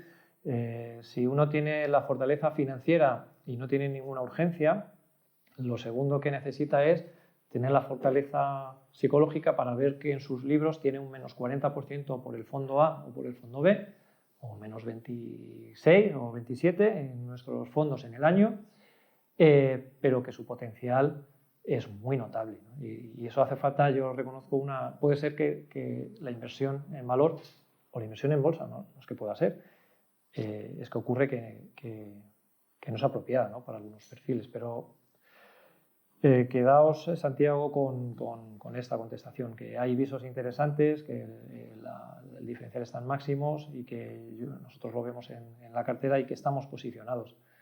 Paso a vídeo. He invertido parte de mi liquidez con estas caídas, pero según leo en prensa hay riesgo de un rebrote del COVID en otoño y temo que haya futuras caídas y volatilidad. ¿Crees que es bueno esperar o el mercado ya ha descontado todo impacto posible? Y la segunda, llevo años invirtiendo, pero vivo las caídas con cierta angustia. ¿No sería mejor salirse de los fondos hasta que todo vuelva a la normalidad? ¿Algún consejo para vivir las caídas mejor? Bueno, pues a ver, lo importante es no sufrir. O sea, sufrimos por otras cosas y hay razones ahora para sufrir. Desgraciadamente, por la situación financiera no hay que sufrir. Y vamos, ese es el consejo número uno. De tal manera que yo qué diría, si uno necesita de verdad los recursos, la situación financiera hace que tenga que rescatar, da igual que invierta en value, da igual que invierta en bolsa, en bonos, si lo necesita tiene que reembolsar independientemente de lo que esté pasando. Es el consejo de sentido común. Dicho esto, y ayudando a mitigar la angustia psicológica, que todos la padecemos, es pensar por un momento, si no necesitamos el dinero, pensar por un momento ¿qué cambia entre tener temporalmente una pérdida del 30% y materializarla? Lo es todo, lo es todo. Si uno sucumbe, si uno vendió o nos vendió el 20 y tantos de marzo, cuando caíamos lo que caíamos, a día de hoy ha dejado, primero que materializó el error, materializó la pérdida. Si no hay necesidad, eso es un error, vamos a intentar evitarlo. Y se pierde la opción 2 y se pierde la opción de recuperar, como ha ocurrido, no estaba garantizado, pero ha ocurrido con un 22% en el Fondo Europeo, ¿no? como ejemplo. Si no hay necesidad, pensarlo de otra manera, si no hay necesidad de vender una cartera múltiplo 5 veces EBITDA, vender ese piso del que hablábamos bien ubicado en la Castellana o en la Diagonal o en la Avenida que nos dé la gana por 50.000 euros cuando puede valer 1 millón de euros, leamos un libro o hagamos otra cosa o paseemos, pero vamos a intentar evitarlo, ¿no? Porque se comete este error. Iván, en tu experiencia personal, nos preguntan, vosotros tenéis vuestro patrimonio financiero invertido en los fondos de Magallanes. ¿Cuándo y cómo realizas las aportaciones? ¿Haces algún tipo de aportación extraordinaria cuando las rentabilidades son especialmente malas? Y aprovecho también para hacerte otra pregunta relativa a los movimientos en los fondos en estas semanas. ¿Habéis tenido reembolsos significativos? Bien, en cuanto a nuestro patrimonio invertido en los fondos, pues no puede ser de otra manera. Creo profundamente en las carteras que tenemos, la condición es máxima y es donde tendría también mi inversión si no gestionara yo estos fondos. Es una filosofía y unos fondos similares. Es la única manera que tienes de aspirar a ganar dinero a largo plazo y de conservarlo. O sea, preguntan que cuándo hemos hecho las aportaciones. Las aportaciones, yo hablo personalmente y esto aplica al resto de empleados. Las aportaciones yo las hago cuando tengo eventos de liquidez, pues voy aportando porque uno no sabe y también respondo a la parte de la pregunta que dice no sé cuándo invertir, ¿no? Nos pregunta, no sé. Yo tampoco lo sé. Por eso es cuando tengo disposiciones de liquidez las voy metiendo en el fondo. ¿Qué ha pasado? Y también es parte de lo que nos preguntan. La situación extraordinaria. Cuando hay una situación extraordinaria hay que hacer cosas extraordinarias.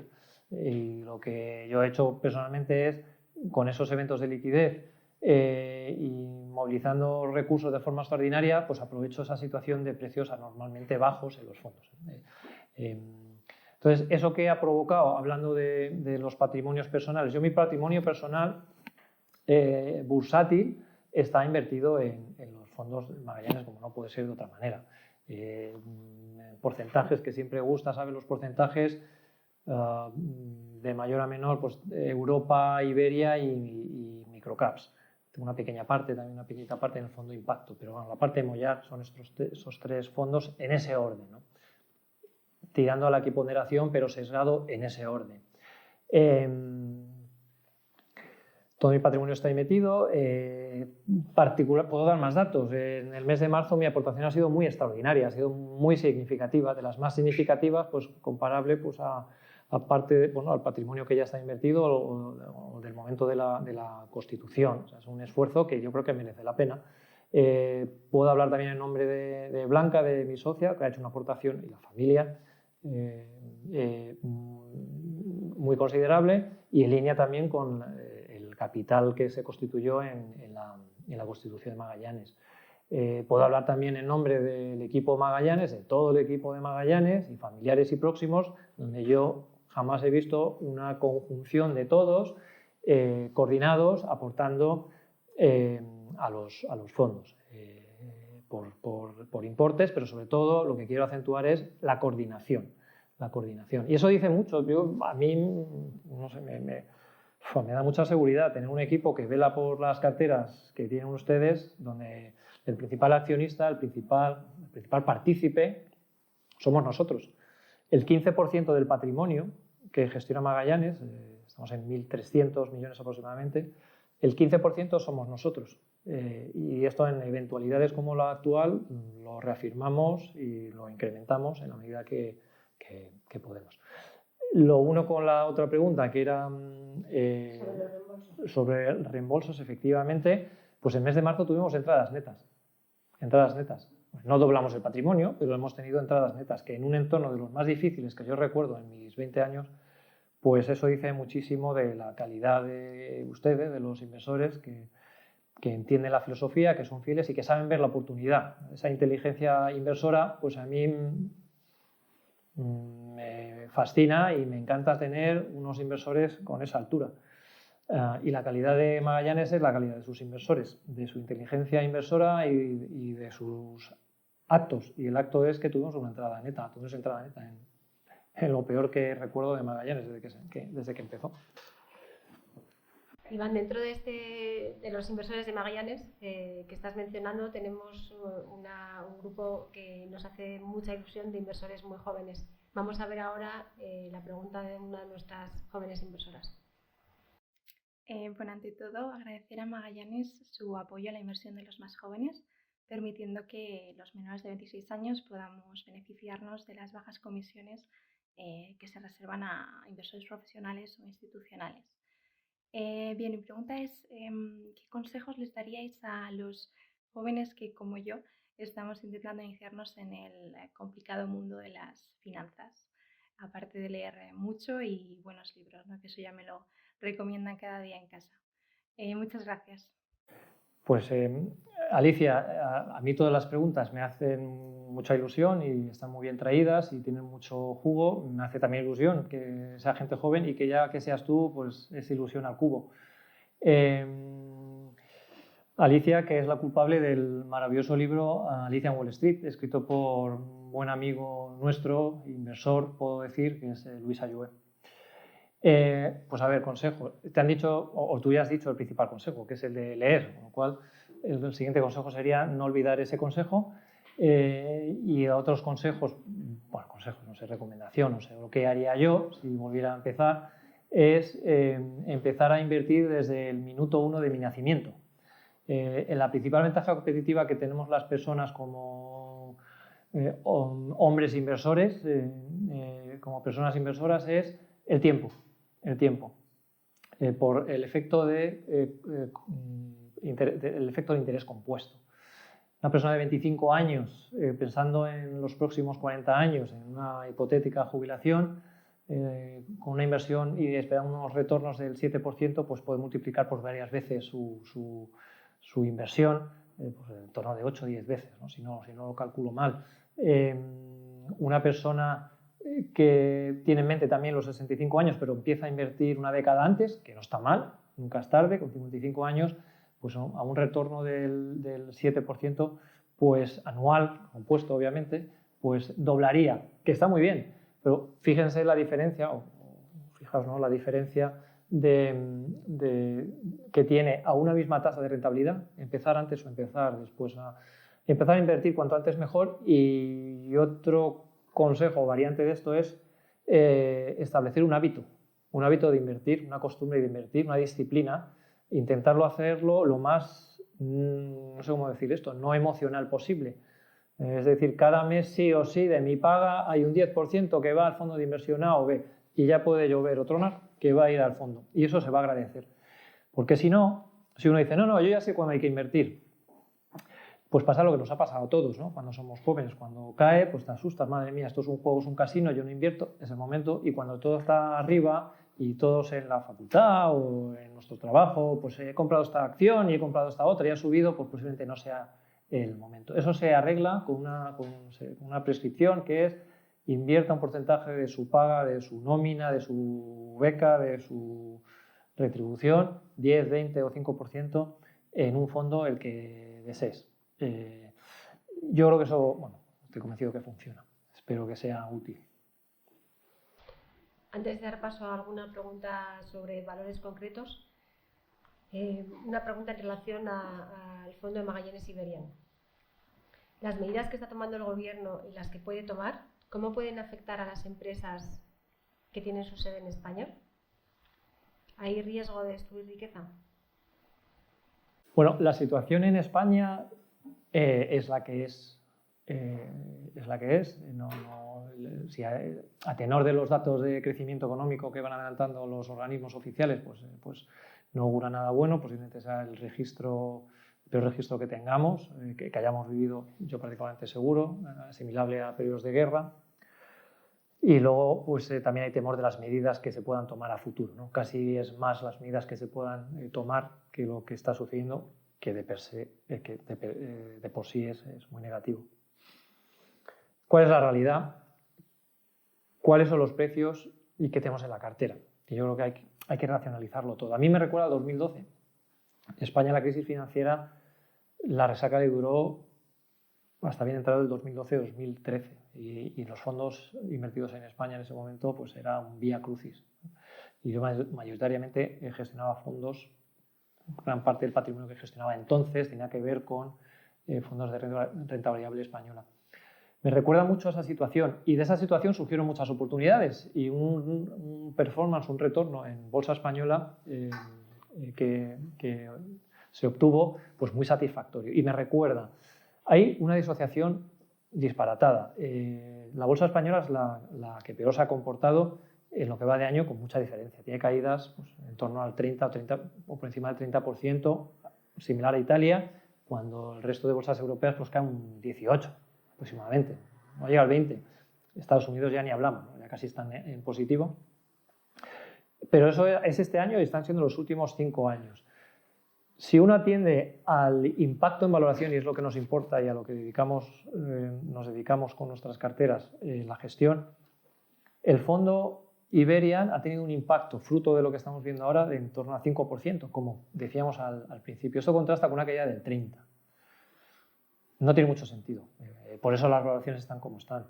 Hay datos interesantes. El 75% de los beneficios del negocio, de los valores que tenemos en la cartera Iberia, proceden de la exportación, proceden de fuera de España. Es verdad que hay un 25% en España y lógicamente eso se va a ver afectado, pero parece que algo no concuerda con que sea una compañía, un fondo como si fuera una compañía que operase un 75% fuera. No tendría sentido estar así de penalizado. Y luego hay otro factor y es que el horizonte temporal en general que tenemos, y en particular en el fondo ibérico, va más allá, bastante más allá, afortunadamente, de los mandatos que tienen los gobiernos que toca que nos gobiernen, ¿no? Va más allá de esos 4 años. Nosotros, horizonte temporal, cuando compramos una compañía, como saben, es estar hasta que su precio y valor converjan y eso pues, puede llevar su tiempo. O sea, no tenemos una fecha de caducidad. Junto con la valoración, que estamos en esos múltiplos, ese flujo de caja, esa situación financiera tan solvente, compañías como Miquel y Costas, Iberpapel, Inditex, Almiral, Gestamp, Corticeira Morim, Sonae, prácticamente he dicho el 70% de la cartera. Es que duermo muy tranquilo, de verdad. Y habiendo hablado con ellos, habiendo revisitado el caso, quién sabe qué puede pasar. Incluso Ibersol, estoy tranquilo, y eso que tiene su riesgo. Yo estoy tranquilo y lo veo como una oportunidad fuera de lo normal, el fondo Iberian, de lo normal, de lo estándar que ha sido los últimos años comparado con sus otros 2 fondos, que siempre han tenido un potencial notablemente mayor. Ahora veo que está a la par. Unos méritos propios, claro, pero está a la par, que lo veo como una oportunidad de hecho. Vamos a ver un último vídeo. Estimado señor Martín, quería saber, independientemente de su precio, qué acciones considera usted como excelentes. Muchas gracias. Hasta luego. Es interesante la pregunta, es muy interesante, por lo menos la interpretación, yo le veo varios ángulos. No hay independencia de precio. Esa será la primera parte de la pregunta. No hay compañía tan buena como para que el precio no importe. El precio importa, y particularmente a nosotros tenemos una manía especial con sobrepagar. O sea que no, eso no aplica. Eso por un lado. Ahí sí tenemos una prohibición, un cartel de prohibido pasar precios altos. Hablábamos con Santiago precisamente, con la nueva incorporación, de temas de sobrepagar, no sobrepagar, y intentamos explicarlo y poníamos analogías y hablamos esto es como si vas a una pescadería, y permítanme que lo exprese, pero tiene su punto de comparativa. Si vas a una pescadería y quieres comprar lenguado porque te gusta mucho, eres una apasionada del lenguado, y lo tienes a 10 euros o 12 euros o 15 euros el kilo, y dices, bueno, pues me gusta. Y si lo tienes a 8 euros el kilo, a 5 euros el kilo y es buenísimo, no sé, que casi ni te lo piensas. Si lo tienes a 2.000 euros el kilo, bueno, yo no me lo pienso, no puedo comer gallo. Esto es un buen ejemplo y permítanme la comparación con ese tono de humor, pero tiene mucho que ver. No importa lo bueno que seas, que no vamos a pagar todo el futuro habido y por haber. Y luego compañías buenas, excelentes. Es que todas las compañías, esta es la segunda parte que quería diseccionar, a lo mejor no la intención, pero la he visto una pregunta muy buena en ese sentido. Y una segunda parte es, todas las compañías en cartera son excelentes. Si no, no tendrían razón de ser. Cuando uno compra una prenda de Inditex, espera tener la máxima calidad, el mejor precio y recurre y compra otra vez. Y cuando se lo traen a casa, si alguno hace la prueba y compra online, se lo van a tener bien empaquetado, muy bonito, muy atractivo, la prenda que quiere, envuelta en un producto que posiblemente el cartón a lo mejor lo ha hecho Renaud de Medici y el plástico, el papel rugoso, ruidoso, de color fucsia fuerte o azul, lo ha hecho Miquel y Costa seguramente. Y son ejemplos reales. Son compañías excelentes, da igual que sean pequeñas, grandes, que lo hagan mal o bien, generalmente lo están haciendo mal estas compañías, pero son excelentes. Si no son excelentes, eso no funciona. Yo no compro, si el papel se rompe, yo no lo quiero. Esto es un ejemplo para hacer ver que no existen compañías de calidad buenas, excelentes y las que van haciendo. Se confunde el término, creo, y es interesante reflexionar y quiero compartir y tomo esta pregunta para no dejar de explicarlo, que hay un uso confuso entre empresas de calidad o excelentes y su rentabilidad en bolsa. De tal manera que cuanto mejor han ido en bolsa, más de calidad son. Como si las que no van bien en bolsa no fueran buenas. Y su calidad es excelente. Sería un poco el resumen de... Y he puesto estos ejemplos. Otro ejemplo, Covestro, sus productos son de altísima calidad. Si no, no estarían, por ejemplo, los barnices de los barcos, de los cruceros. Bueno, los cruceros ahora no es su mejor momento. O de coches, o de un Tesla o de un Volkswagen. Esos barnices y esos productos, por un producto ruinoso, mala calidad, malas condiciones, podemos cargarnos el resto del producto. Podría dar mil cosas, mil ejemplos, pero yo creo que con eso está respondida esta pregunta con doble vertiente, que considero muy interesante. Te voy a hacer una pregunta en relación a compañías de la cartera. En los valores no cíclicos como Carrefour o Savencia, ¿pensáis que la crisis actual puede tener un impacto negativo en márgenes operativos por la disrupción en cadenas de suministro? ¿O podrán repercutirlo en precio? ¿Y qué impacto puede tener también el factor marca blanca en estos valores? Bueno, Carrefour, Savencia no es exactamente lo mismo, las disecciono un poco, tienen un impacto de neutral a positivo. Voy a hablar un poquito de Carrefour. Carrefour, lo que se ponía a prueba o en duda el modelo de negocio basado básicamente en ir a la tienda, pues resulta que ha sido una fortaleza, porque dentro de esa pregunta la cadena de distribución, ¿no? Si me recuerdo preguntaba así, se veía entorpecida, estropeada, y ha funcionado, a diferencia de otras compañías con un modelo de negocio diferente, no tienda física, que han estado estranguladas en la cadena de suministro, que no se han podido entregar a tiempo productos que uno compraba. Yo creo que todos hemos comprado en algún sitio, en algún portal online, decía que lo entregaba mañana y cuando llegaba mañana era mañana, pasado mañana y era a los 4 días. Se entiende, la situación es extraordinaria, pero en un momento cuando más lo necesitas han tenido problemas logísticos de cadena. Un Carrefour no los ha tenido.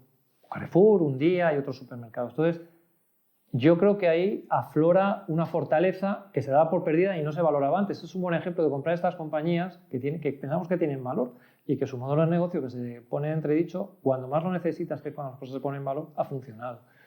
Además, ha tenido un influjo fuera de lo normal que puede generar un hábito de vuelta a comprar en físico, puede generar un hábito, no es la tesis que tenemos, y ha hecho que los beneficios sean pues, muy buenos, con crecimientos, en el caso de Carrefour, de base comparable, los like for like, superficie comparable sobre superficie comparable, muy notables, pero muy notables, con unos beneficios operativos en volumen pues también muy notables. Es verdad que el margen que se obtiene ha sido menor, porque han tenido que contratar más gente, han tenido que tener más gastos operativos por la parte de logística, pero más que compensa el término absoluto de beneficio. Y traspasar precio al cliente, pues si alguien puede traspasar, y es una de las razones por las que tenemos distribuidores, los distribuidores funcionan muy bien con la inflación. El mejor traspasador, permítanme la expresión, de precios en inflación son los supermercados. El kilo de un producto entre 1 euro y 1,03 €, nadie va a dejar de comprarlo. Y se ha subido un 3%. Y nadie va a dejar de comprarlo. Y Savencia, pues es parecido, lo que pasa es que, bueno, no es parecido, no es un producto que se considera un producto alimenticio, primera necesidad, no se ha dejado de vender y se ha vendido, afortunadamente, la mayoría del queso de Savencia se vende en supermercados. Marca blanca, siempre ha vivido con la amenaza de la marca blanca, siempre, hace años. El cliente es leal a Savencia, se ha demostrado en crisis severas, de hecho, cuando los supermercados metieron sus marcas blancas. Y ahora mismo nos está viendo, publicaron resultados, hablamos con ellos, hemos estado en contacto con ellos a través de los resultados, con su director financiero. Los resultados son excelentes y no están teniendo un efecto de marca blanca. De hecho, están teniendo incrementos en ventas en productos típicos suyos, en Burgo de Arias o Caprice de Día. Y los márgenes se mantienen estables, de hecho. Y sigue estando muy barata, la compañía sigue estando muy barata. Con lo cual, en cuanto a estas dos compañías, pues esto diría. Una compañía de la que ya has hablado antes, Iván, Draeger. ¿Cuál es el impacto que podría tener la normalidad, en este caso positiva, en ventas que está experimentando la empresa? Draeger es uno de los ganadores, sin ningún lugar a dudas, que tenemos en la cartera europea. Y sucede una cosa curiosa en Draeger, y es que, y responde, ya como resumen, de muchas de las cosas que hemos hablado. En Draeger estamos desde el principio, si mal no recuerdo, las principales o de las primeras posiciones que compramos en la cartera. No ha hecho prácticamente nada. Bueno, nos ha dado dolores de cabeza, porque cuando todo subía y sus comparables cotizados, Siemens, Philips, Medtronic, en las divisiones de productos, o 3M también. Tiene dos divisiones, tengo que recordar que tiene dos divisiones. La división que se ha puesto ahora, que es muy conocida por todos, ya casi todo el mundo conoce que es Draeger, cuando hace unos días tenías que deletrearla letra a letra. Tiene una división de productos médicos especializados en respiración y en monitorización o en control de temperatura. Yo recuerdo Draeger, y es una de las razones para las que descubro Draeger, porque la máquina calentadora cuando nace un bebé te la suelen poner, y yo recuerdo el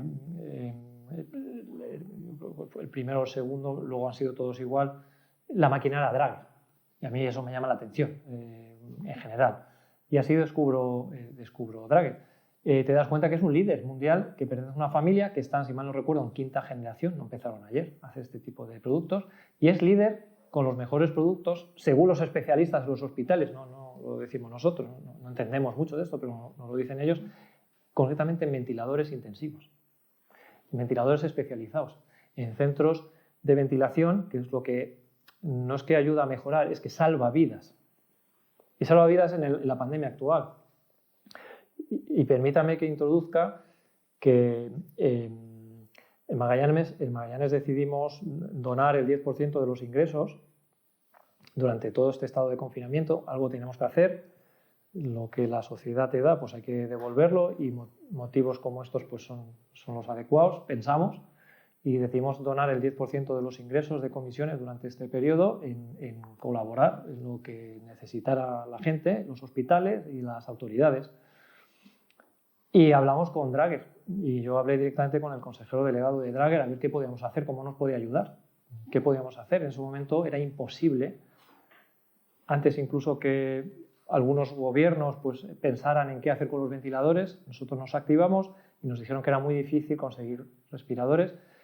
Y yo estoy muy contento porque hemos conseguido traer 6 respiradores de última generación a España, que han ido a hospitales.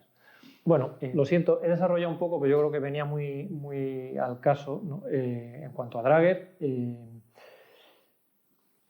Y ahora está muy en boca de todos los ventiladores. Y es verdad que esta división médica, siempre estaba cotizando por debajo de los comparables y la hemos sufrido durante 5 años. Sufrido quiere decir que no ha hecho prácticamente nada, cuando el resto de comparables ha multiplicado. Y ha sido de repente, y así suceden las cosas en bolsa.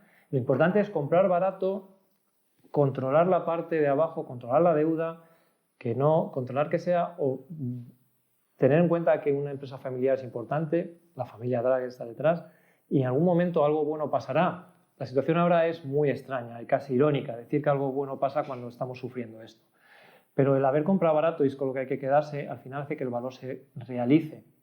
Una compañía así no puede estar barata toda la vida, cuando sus comparables están al doble o triple de valoración. Ahí es donde quiero llegar. El resumen es que su orden de pedidos a la división médica se ha multiplicado por 3. Pues ha hecho lo que en 3 años. Eso va a tener una repercusión en resultados extra normal, por encima de la normalidad. Lo que hace que su valor objetivo, igual que hay compañías que su valor objetivo cae porque pierden meses, pues también es justo reconocer, justo y lo que le corresponde, que al tener una carga de trabajo que hace 3 años, que hace las veces de 3 años, si en un trimestre haces 3 años, algún impacto en valor intrínseco va a tener, y lo ha tenido, y lo hemos metido, y era del orden de más del 20% de mejora en el valor intrínseco. Eso compensa la subida de un 50% que ha tenido, de tal manera que nos sigue pareciendo una compañía a tener en cuenta. Además, una particularidad, siendo inteligentes ellos, han aprovechado la situación, muy bien hecho, para arreglar el balance y quitarse una serie de participación en beneficios de producto híbrido oneroso que tenían. Lo han cancelado, han pagado una prima del doble, no lo han hecho aprovechándose de la situación, aprovechando la situación, pero no de la situación. Han pagado el doble a lo que cotizaban y han ampliado capital, y la propia familia ha acudido a esa ampliación de capital. Ampliación de capital que duró nada, unos minutos. Estamos tranquilos en Draguer, hemos aprovechado esa subida porque el peso debido a la subida nos llevó a más allá del 5%, y no importa lo bueno, lo que hemos dicho, no nos apetece estar muy concentrados, aprovechamos la liquidez y hemos reducido. Sigue siendo una posición en cartera, pero hemos reducido parte. Esa es la historia con Draguer. La historia, pues una de las historias bonitas que también a uno le apetece contar. Una última. Banca Sistema, el único banco que ha estado nunca en las carteras de Magallanes. Pues efectivamente, Banca Sistema llama la atención, es el único banco. Realmente es banco, tiene ficha bancaria, pero está especializado, y es la particularidad por la que compramos Banca Sistema en microcaps, en factorización. Factorización en Italia. Es lo único que hace. Está controlada por su fundador, que fue la mano derecha de la época de Mario Draghi en Goldman Sachs, sabe de banca, y vio una oportunidad de negocio en Italia, y es que Italia, como muchos otros gobiernos, el gobierno italiano tarda mucho en pagar y las empresas necesitan la liquidez, entonces factorizan, descuentan esas facturas. Eso te lo hace un banco. Banca Sistema se especializa en factorización. La situación actual, de hecho, beneficia de alguna manera, si se puede decir así. Es extraño, pero es así, porque los periodos de pago tienden a alargarse, van a tender a alargarse. Esto será un mal común que pasará en muchos países. Y entonces se tirará mucho de factorización. Y Banca Sistema es el líder en factorización. Por ahí van a generar más negocio, están generando ya más negocio. Y por el lado de la financiación, es un banco. Tienen todos los parabienes de la financiación gratis o financiación pagada, porque el Banco Central paga para que le pidas prestado, si es un banco, con el Banco Central Europeo. Es una situación, para ser un banco, anómala, pero positiva. Y es la excepcionalidad que hace que tengamos Banca Sistema, donde tenemos un potencial de revalorización. Es una compañía que nos ha ido bien y tenemos un potencial todavía notable en Banco Sistema. Pues, con esto daríamos por concluido este vídeo. Solo decirles que agradecemos mucho su atención, su confianza, mucho ánimo, y todo el equipo de Magallanes está a su disposición para lo que necesiten en relación a sus inversiones con nosotros. Bueno, me uno a Mercedes en nombre de todo el equipo. Muchísimas gracias. Ha merecido la pena el esfuerzo de comunicar, como siempre, pues, cómo las carteras y transmitirles esta información. Nuestros mayores y mejores deseos, que se recuperen y que pasen esto lo mejor posible. Es lo importante ahora, céntrense en eso, que nosotros nos centramos en gestionar su patrimonio junto con el nuestro. Un fuerte abrazo a todos. Gracias.